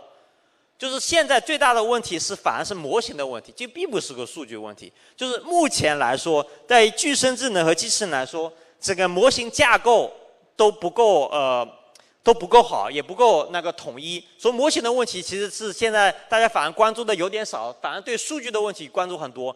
因为在大语言模型领域，大家觉得我有足够多的数据，尤其有足够多的好的数据的时候，我就能把模型训练得越来越好，越来越好，越来越好。但是在具身智能在机器人领域，反而大家可以发现，很多情况下你数据有了，会发现这个数据用不起来。你采了数据干嘛用？因为我们要采了数据要去用，对吧？但发现采了数据用不来怎么办？所以很多情况下，大家对模型的关注目前是相对有点少，反而对数据关注有点太高了。然后另外的话，大家也知道，目前相对比较火的就是 VIM 模型嘛。VIM 模型是一个相对比较傻瓜式的一个架构。其实说，我觉得对模型我个人对 VIM 模型还是表示抱一个比较怀疑的一个态度吧。说对于 VIM 模型，目前它对真实世界交互的时候，它的数据质量、人采集数据是不太够用的。所以有个简单的想法，就是在 VI 模型上面加一个 RL 的训练，这是大家一个非常自然的想法。但是我个人感觉，包括我们公司目前尝试下来 ，VI 模型加 IR 这个训练，我觉得还是不够的。这个模型架构还是得再升级和优化这类事情。然后这里也简单分享一下我们过去做的一些事情，大家也可以关注到，就是像那个前几天那个谷歌发布了他们全新一代的视频生成模型。或者某种意义上是一个视频驱动的一个事件模型，这也是大家非常关注的。大家如果有兴趣可以关注一下。就是我直接因为大家也知道，像去年的时候 ，OpenAI 他们发布了它视频生成模型以后，大家会有个很自然的想法：我如果我控制一个视频生成模型，跟他说，我让帮我生成一个机器人去整理一下房间，如果它能生成的这个视频就已经让一个机器人去做好的时候，那我是不是能让这个视频生成模型直接去驱动一个机器人去做？这个想法非常非常直接简单，对吧？所以我们去年的时候我们就去做了这个事情。所以大家可以看到这个视频里面右上角有个小的视频会出现的时候，帮忙导播重新放一下这个视频嘛。就右上角会有个小的视频去放这个东西。其实实际上那个右上角那个视频是它生成出来的，不是那个用摄像头采集的，就是我们用一个预训练的一个视频生成模型，重新又去训练了一下，让它先去生成一个视频的一个机器人动作，然后再控制一个机器人去做。这个技术是能实现的，包括目前谷歌的那个视频生成事件模型，他们也想实现这个效果。我觉得这个路线的方向可能比 VI 模型还更快的收敛概率还更大。但是我没有验证，我不敢打包票，我觉得可能还是有很多问题啊之类的。其中有个很大的问题就是，视频生成模型太关注视频生成的质量了，导致对 GPU 的消耗有点大。但是对机器人干活来说，某种意义上你并不需要很高精度的视频生成质量，你只要驱动机器人去干活就行了。所以右上角刚刚提到右上角这个视频并不是个实拍的视频，右上角这个视频是生成的。生成好的视频，然后再控制机器人这个事情，大家有兴趣关注的话，可以关注一下谷歌的他们的那个视频生成模型，还是非常有意思的。然后这个是它的整个模型的架构，还是非常简单粗暴的，就是把整个机器人的一些动作序列控制直接对齐到整个模型的架构啊之类的。另外一点就是还要提出一点，刚才我已经提出了一点我的个人想法，但实际上还是不太够用。就是目前在机器人，大家也知道，目前像我们机器人，比如跳跳舞啊，做一些打格斗，其实效果不错了，对吧？但实际上现在面临一个很大的问题，就是如果要进一步把整个能力提升，一个 RL 的，就是机器人领域的 RL 的 scaling law， 就是这个缩放定律，还是非常非常，目前大家做的非常非常不好。举个最简单的例子，就是如果我训练一个机器人的训练动作，对吧？我有一个新的舞蹈，我要去训练，或者我新要他干一个活，我要去训练。训练的时候，每次我有新的动作，我都要重新训练，还是从头开始训练，这是非常不好的一个事情。我们是希望我每次做一个新的训练的时候，我是在老的训练基础上去做 RL 训练的。理论上，我做 RL 训练的时候，每次训练的时候，它的训练速度越来越快，我学习新技能的效果越来越好。但是，全行业内目前整个机器人在 RL 这里 scaling law 没有人做出来做好。我觉得这是非常值得做的一个方向之类的事情吧。因为在这个RL 那个 scaling law 大家也知道，在语言模型上已经是充分验证过的事情，但是在机器人的运动控制上面，大家做的还是刚刚开始吧。如果在座的有一些同学，大家可以关注一下这个领域啊之类，其实可以发表一些比较好的论文啊之类的事情。然后另外的话，个人感觉就是在未来2到5年，其实最大的肯定还是一个端到端的具身智能 AI 模型嘛。这个其实是大家可以多关注，然后以及多推动一件事。我觉得这是最重要的一件事。模型本身是非常最重要的。然后另外的就是更低成本的、更高寿命的硬件，这个是毋庸置疑的嘛。大家也知道，哪怕对于汽车行业来说，哪怕已经100多年了，哪怕到今天，如果你对一家企业要做一个很好的一辆汽车出来，它的工程量是非常非常大的。所以对机器人行业，未来比如说每年有几百万、几千万，甚至几亿的人形机器人，如果要生产制造出来，它的工作的挑战、它的工程量的挑战，还是非常非常吓人的一件事情。另外的话，有低成本的大规模的算力。另外的话，我分享一个概念，就是其实，在人形机器人或者在移动机器人本体上，其实没办法直接部署很大规模的算力。为什么呢？因为它的尺寸只有这么大，它的电池只有这么大，它部署的算力的功耗是有限制的。我个人感觉，在人形机上，你最多只能部署峰值功耗大概只有100瓦的算力。你最好平时工作的时候，算力只有小几十瓦。简单说，就只有大概几个手机的算力的水平。因为它的尺寸只有比较小，它不能部署大规模算力。但是对于未来在于大规模的算力的需求，肯定是毋庸置疑的一件事情。而且我觉得可能是个分布式的算力。为什么呢？因为大家也知道，机器人让它干活的时候，它的通信延迟是希望比较低的。如果你在北京干活的机器人，你的数据中心或者你的算力中心在上海或者在内蒙，你的延迟实在是太大了。所以我个人感觉，未来在工厂里、工业领域大规模应用的时候，比如说我一个工厂里面有100个机器人，那我工厂里面可以有个集群的分布式的服务器，我所有的机器人就直接连接我的工厂里的局部服务器就好了。这样它整个服务器的安全性、延迟和通信延迟是可以接受的。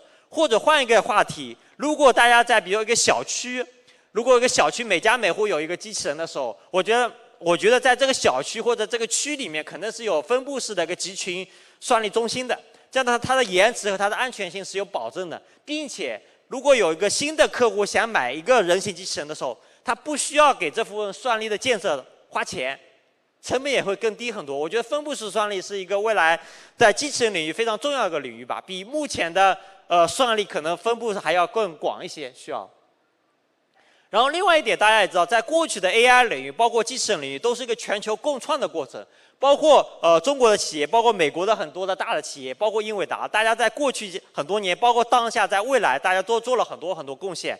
包括我们想共同推动这件事情。所以在机器人领域，我觉得一直是全球共创的。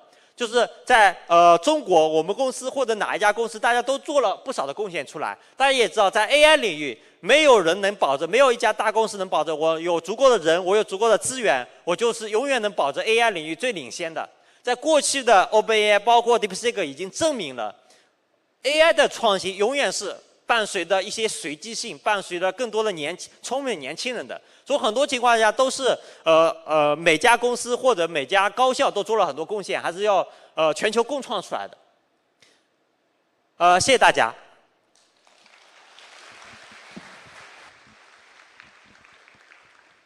谢谢。非常感谢王总为我们带来了机器人产业的前沿探索和思考。接下来要登场的是今天上午的最后一位演讲嘉宾，有请欧洲机器人协会副主席尤哈罗宁为大家分享欧洲机器人市场的最新动向。Now let's welcome Mr. Juha Roning, the Vice President of EU Robotics. 掌声欢迎。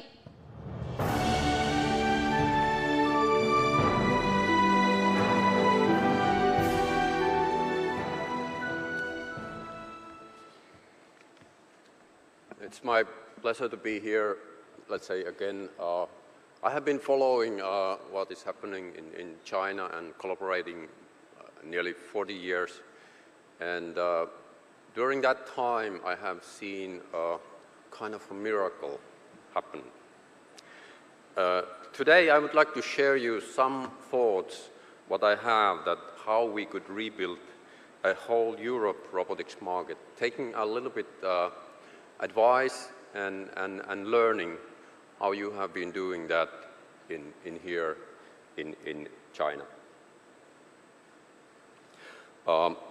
If we think about the current situation, and especially from the EU robotics point of view, which I'm representing here, we have quite recently written a strategy on a vision for robotics in Europe.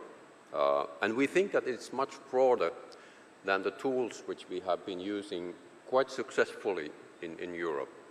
You are probably aware of framework programs which are supporting competitive research to collaborate research organizations and industry.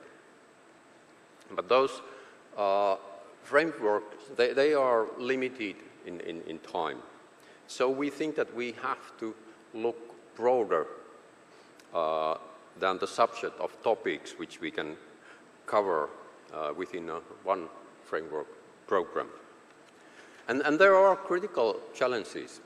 We have seen and are aware of huge, massive private investments in US, in China, for the development of new kind of robotics and also using AI in a good way on that. So I think that we need to stimulate private investment, tax incentives, that kind of toolings which we have available in Europe. I will touch a little bit about that topic in my speech.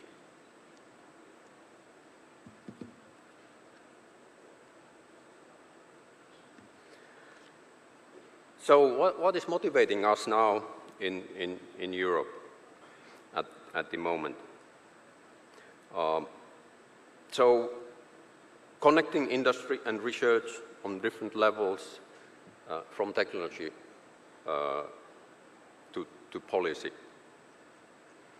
We need to cover the whole chain, research, industry, and the market.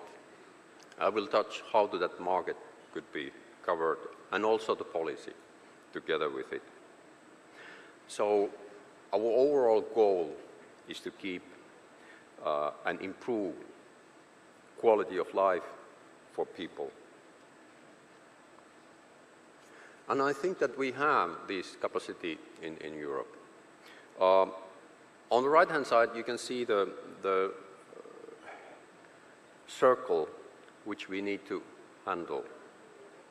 We need to have a research, leading research and innovation, so that we can provide technical sovereignty to us. We need to harvest and get talent, and we need to also use robust and front-end technology. I think we have all those capabilities in Europe.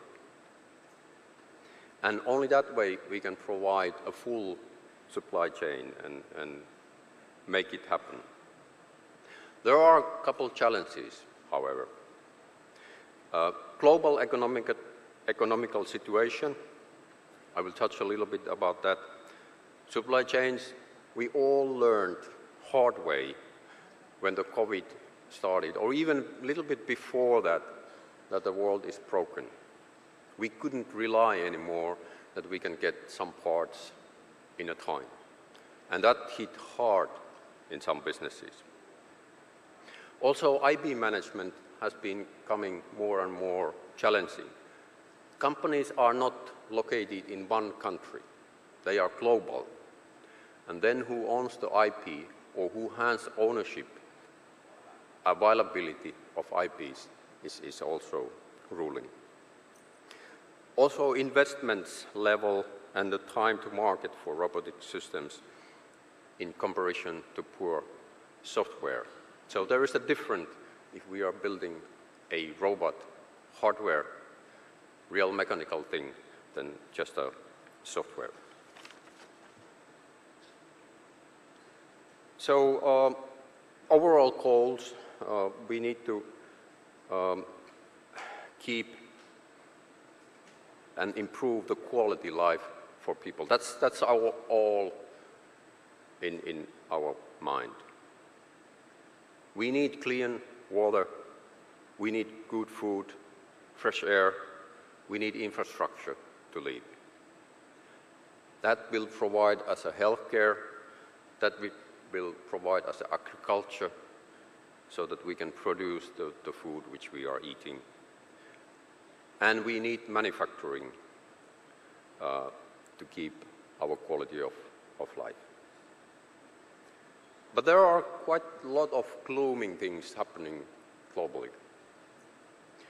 We are aware what is happening in US just now. A lot of things which we are not happy. From the European point of view, we are proud, but we are not using the full capacity, I think. That we actually have a lot of research, patents, on digital twins, artificial intelligence, machine learning, therapeutics and biotechnologies, energy, environmental and agricultural area. So we need to nurture those more and more. Although we have these risks, there are still possibilities. We think that we should and can, because there is a labor market, we should invest automation, AI, robotics, and that way increase our productivity in a good way.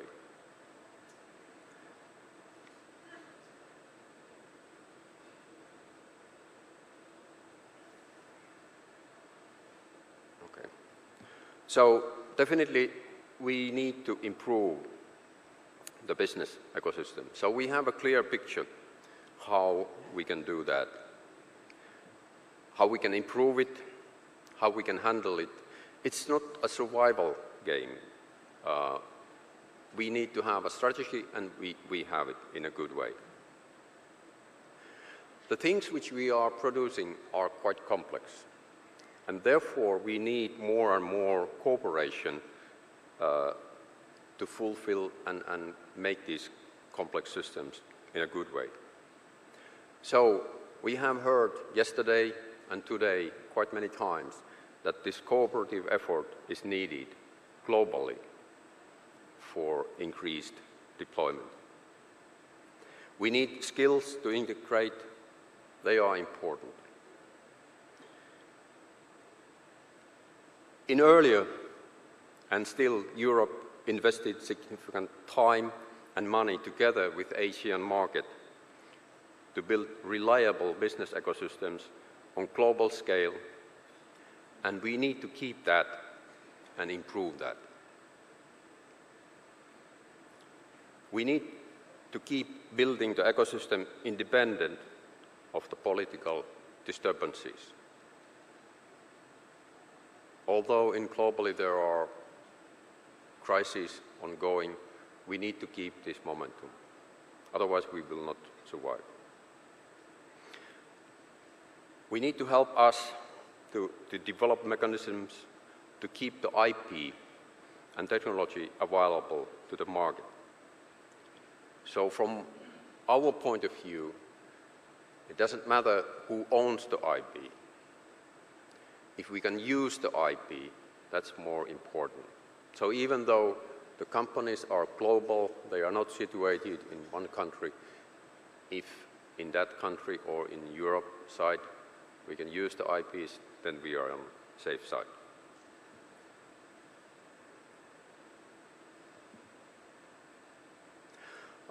We are proud in Europe that we have capacity to integrate in the global robotics market. So you have to understand Europe is not just a Europe, united Europe. It's countries, independent countries, but we want to work together, and we are capacity to work together. So there is a good collaboration across Europe. And especially that is happening between the research and industry.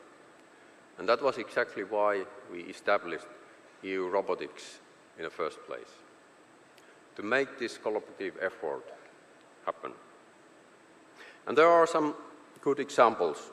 Let me share you some of them. So in UK, Coventry, there is MTC, Manufacturing Technology Center, providing good tools and good knowledge, instrumentation to UK and also to the other parts of Europe. In Germany, in Stuttgart and in some other places, there is, for example, Fraunhofer Institute area. They have an arena facility. I think it comes from area for research and innovative applications. It's a little bit similar as we visited yesterday, the robotics place here. In Norway, they have concentrated quite heavily on blue economy. So how to arrange sustainable use of ocean resources for economic growth. That is, I think, very important, and we need that capacity. What about the market? How to build market? I think we all have, as a goal, widespread robotics deployment as our main goal.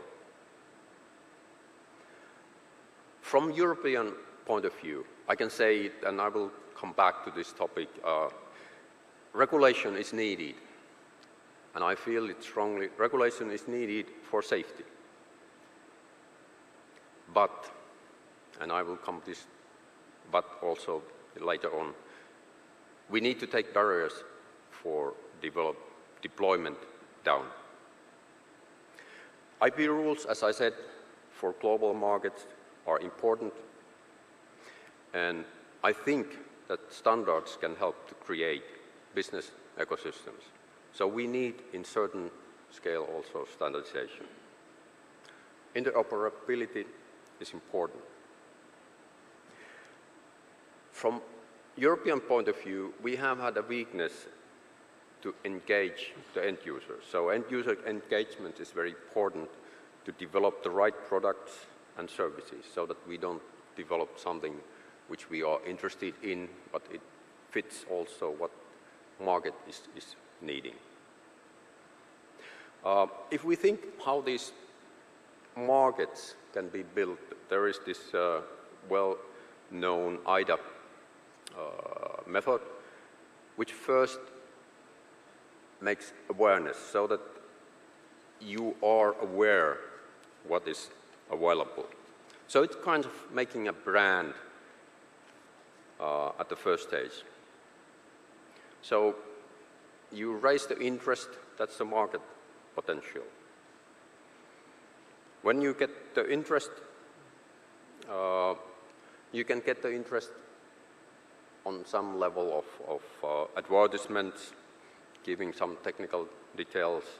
So then you get a little bit smaller group, which we call suspects. Those suspects can also use their own energy to find out what is there available, what is the new product, new service, how it could be used. If you are on that stage, then you might got a desire, and we call the people who are on that stage prospects.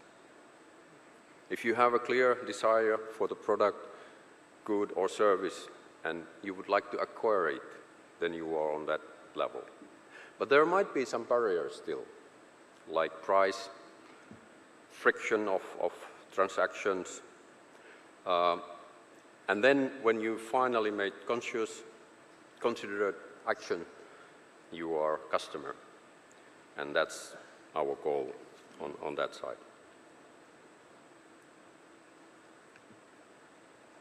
But there are quite a lot of challenges for future applications.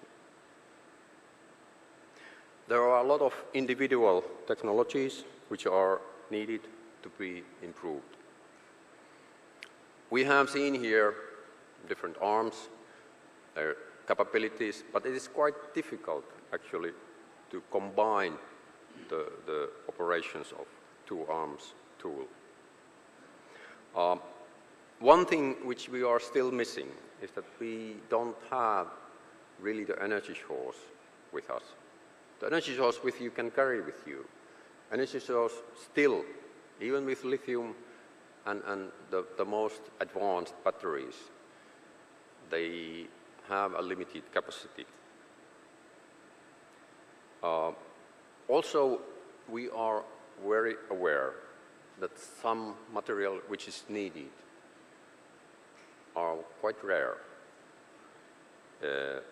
And we need to improve the recycling, to provide the sustainability for our products. And surely,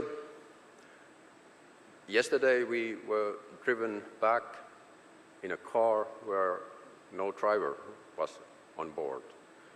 So always we have to keep the safety in all the behavior. And if we want to use these new devices, we don't want to learn how to compile and program. We might want to tell the robot, do that or do that. So natural interaction, that is what we need.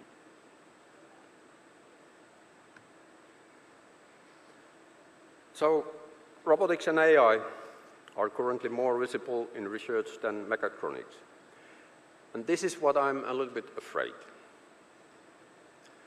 AI can do a lot, but sometimes AI doesn't understand the physics of the world.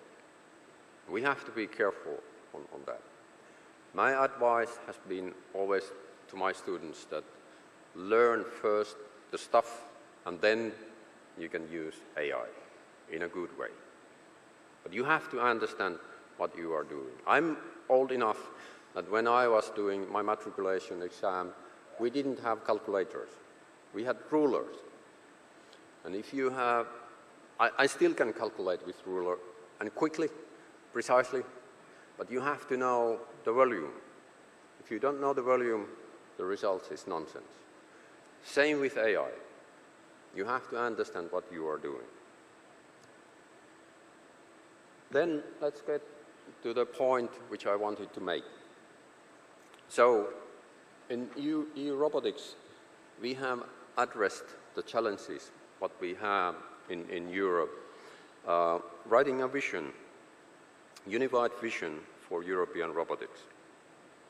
We think that in robotics, Europe has the capability, the talent, and the breadth of market to succeed globally. But the current fragmentation, lack of coherent vision, and limited investments are holding it back. And I have listed here what Europe needs to do. We need to capitalize the Europe's leading position. We need to fully leverage the robotics expertise. We need to ensure the progress in AI. There we are quite far, what has been seen here. We need to connect in better way, but not merge, to collaborate. That's the important thing. We need to be more adaptive, more agile when we are adapting these things. We need to deploy more robots. And that deployment means that the end user has to understand what the robot capacity is and how they could benefit of using robots. We need to focus on maintaining the technology edge, and we need to keep the educating youngers so that they can utilize tools which are now available in a full set.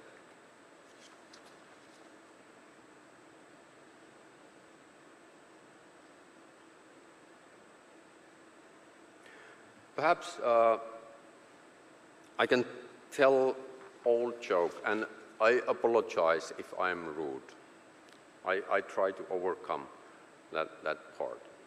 There is an old joke, and I know it is not true anymore, but there is a saying that US is innovating, China is copying, and Europe is regulating.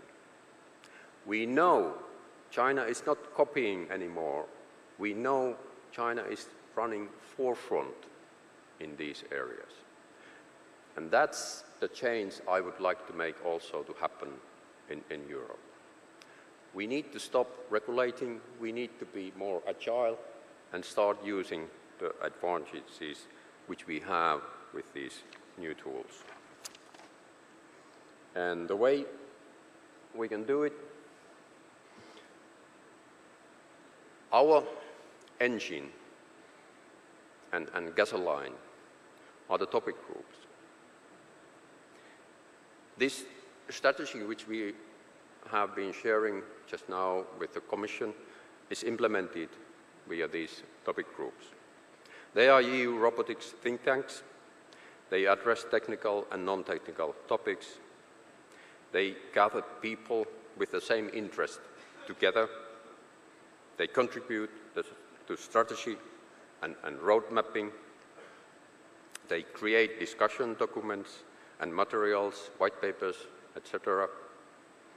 They run workshops at the European Robotics Forum. I will share some information about that shortly.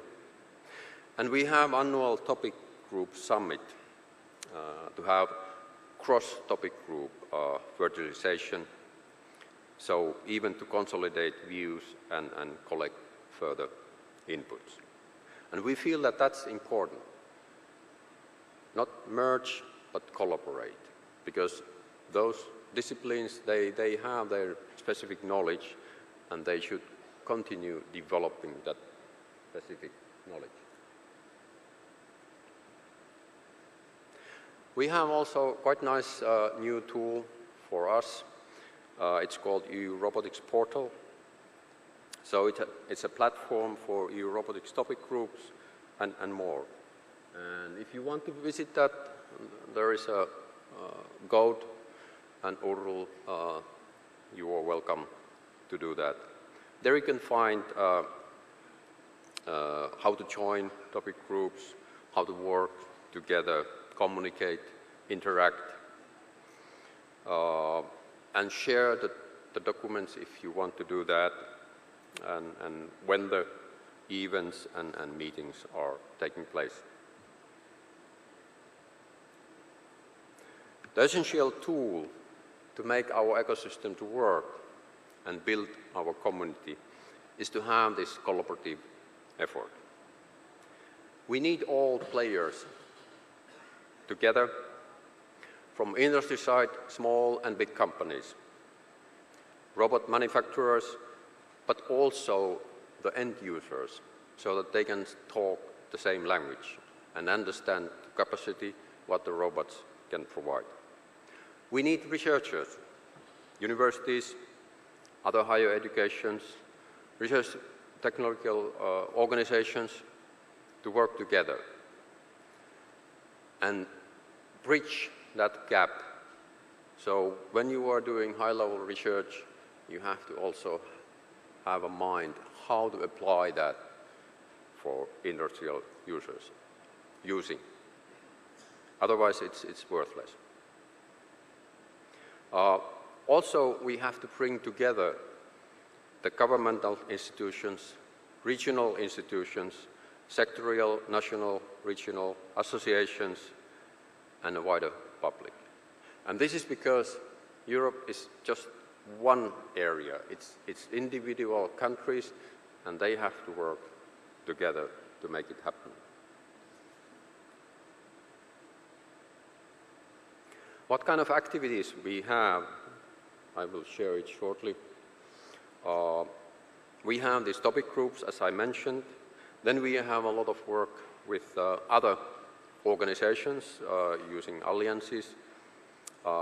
As I mentioned, we have this annual European Robotics Forum. I will share some information shortly.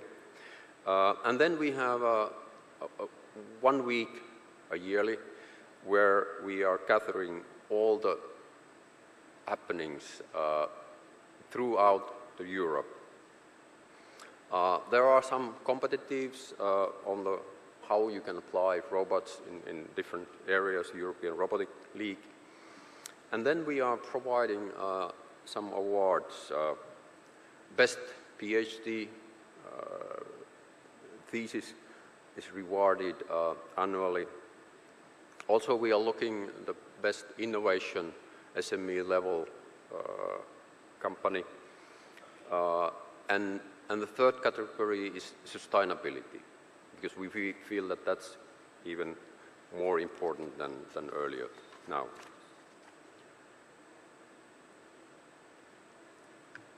We need the collaborative effort, so we have a lot of alliances. I have listed here some of them, the organizations with whom we are collaborating.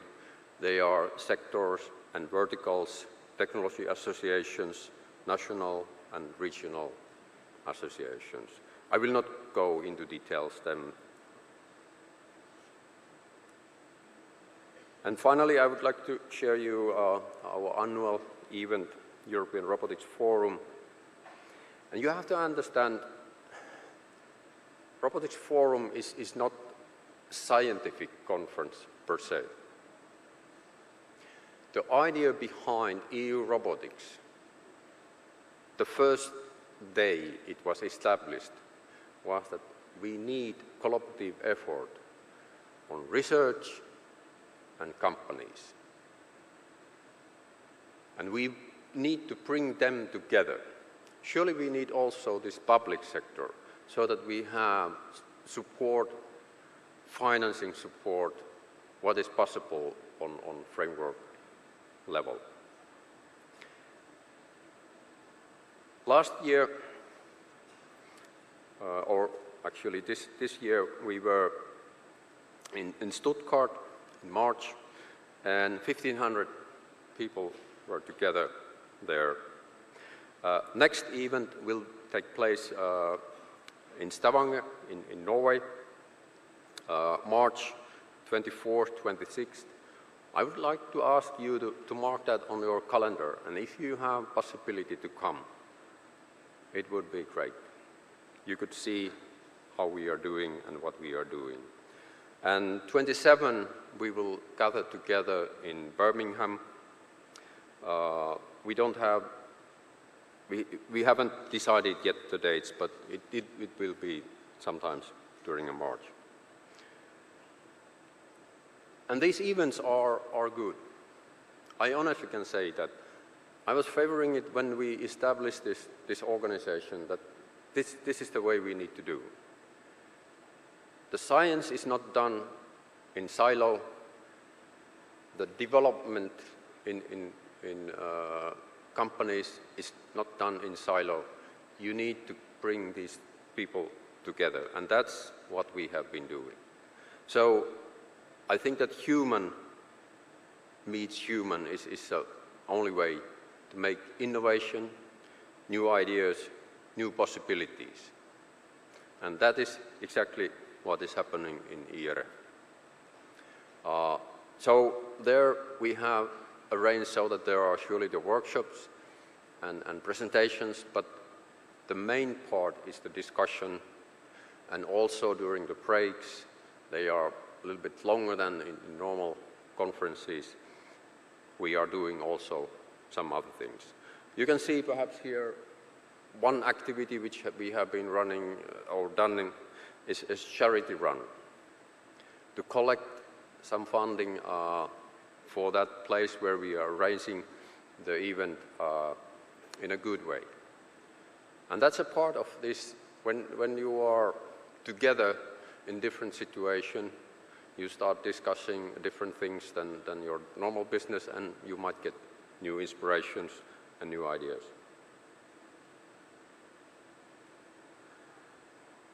To conclude my talk, so we as the global robotic community, we need to bring ability to integrate and use AI in all components and systems parts. As I said,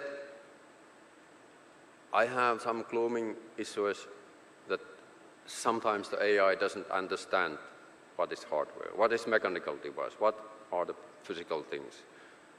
But together we can make it happen.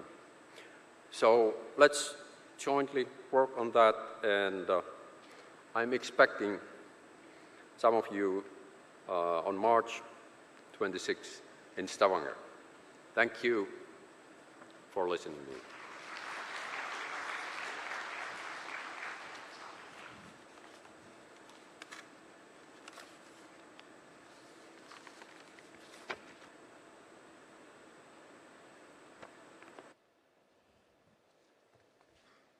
Thank you. Thank you very much, Mr. Ronning, for bringing us this profound report of the EU robotics market.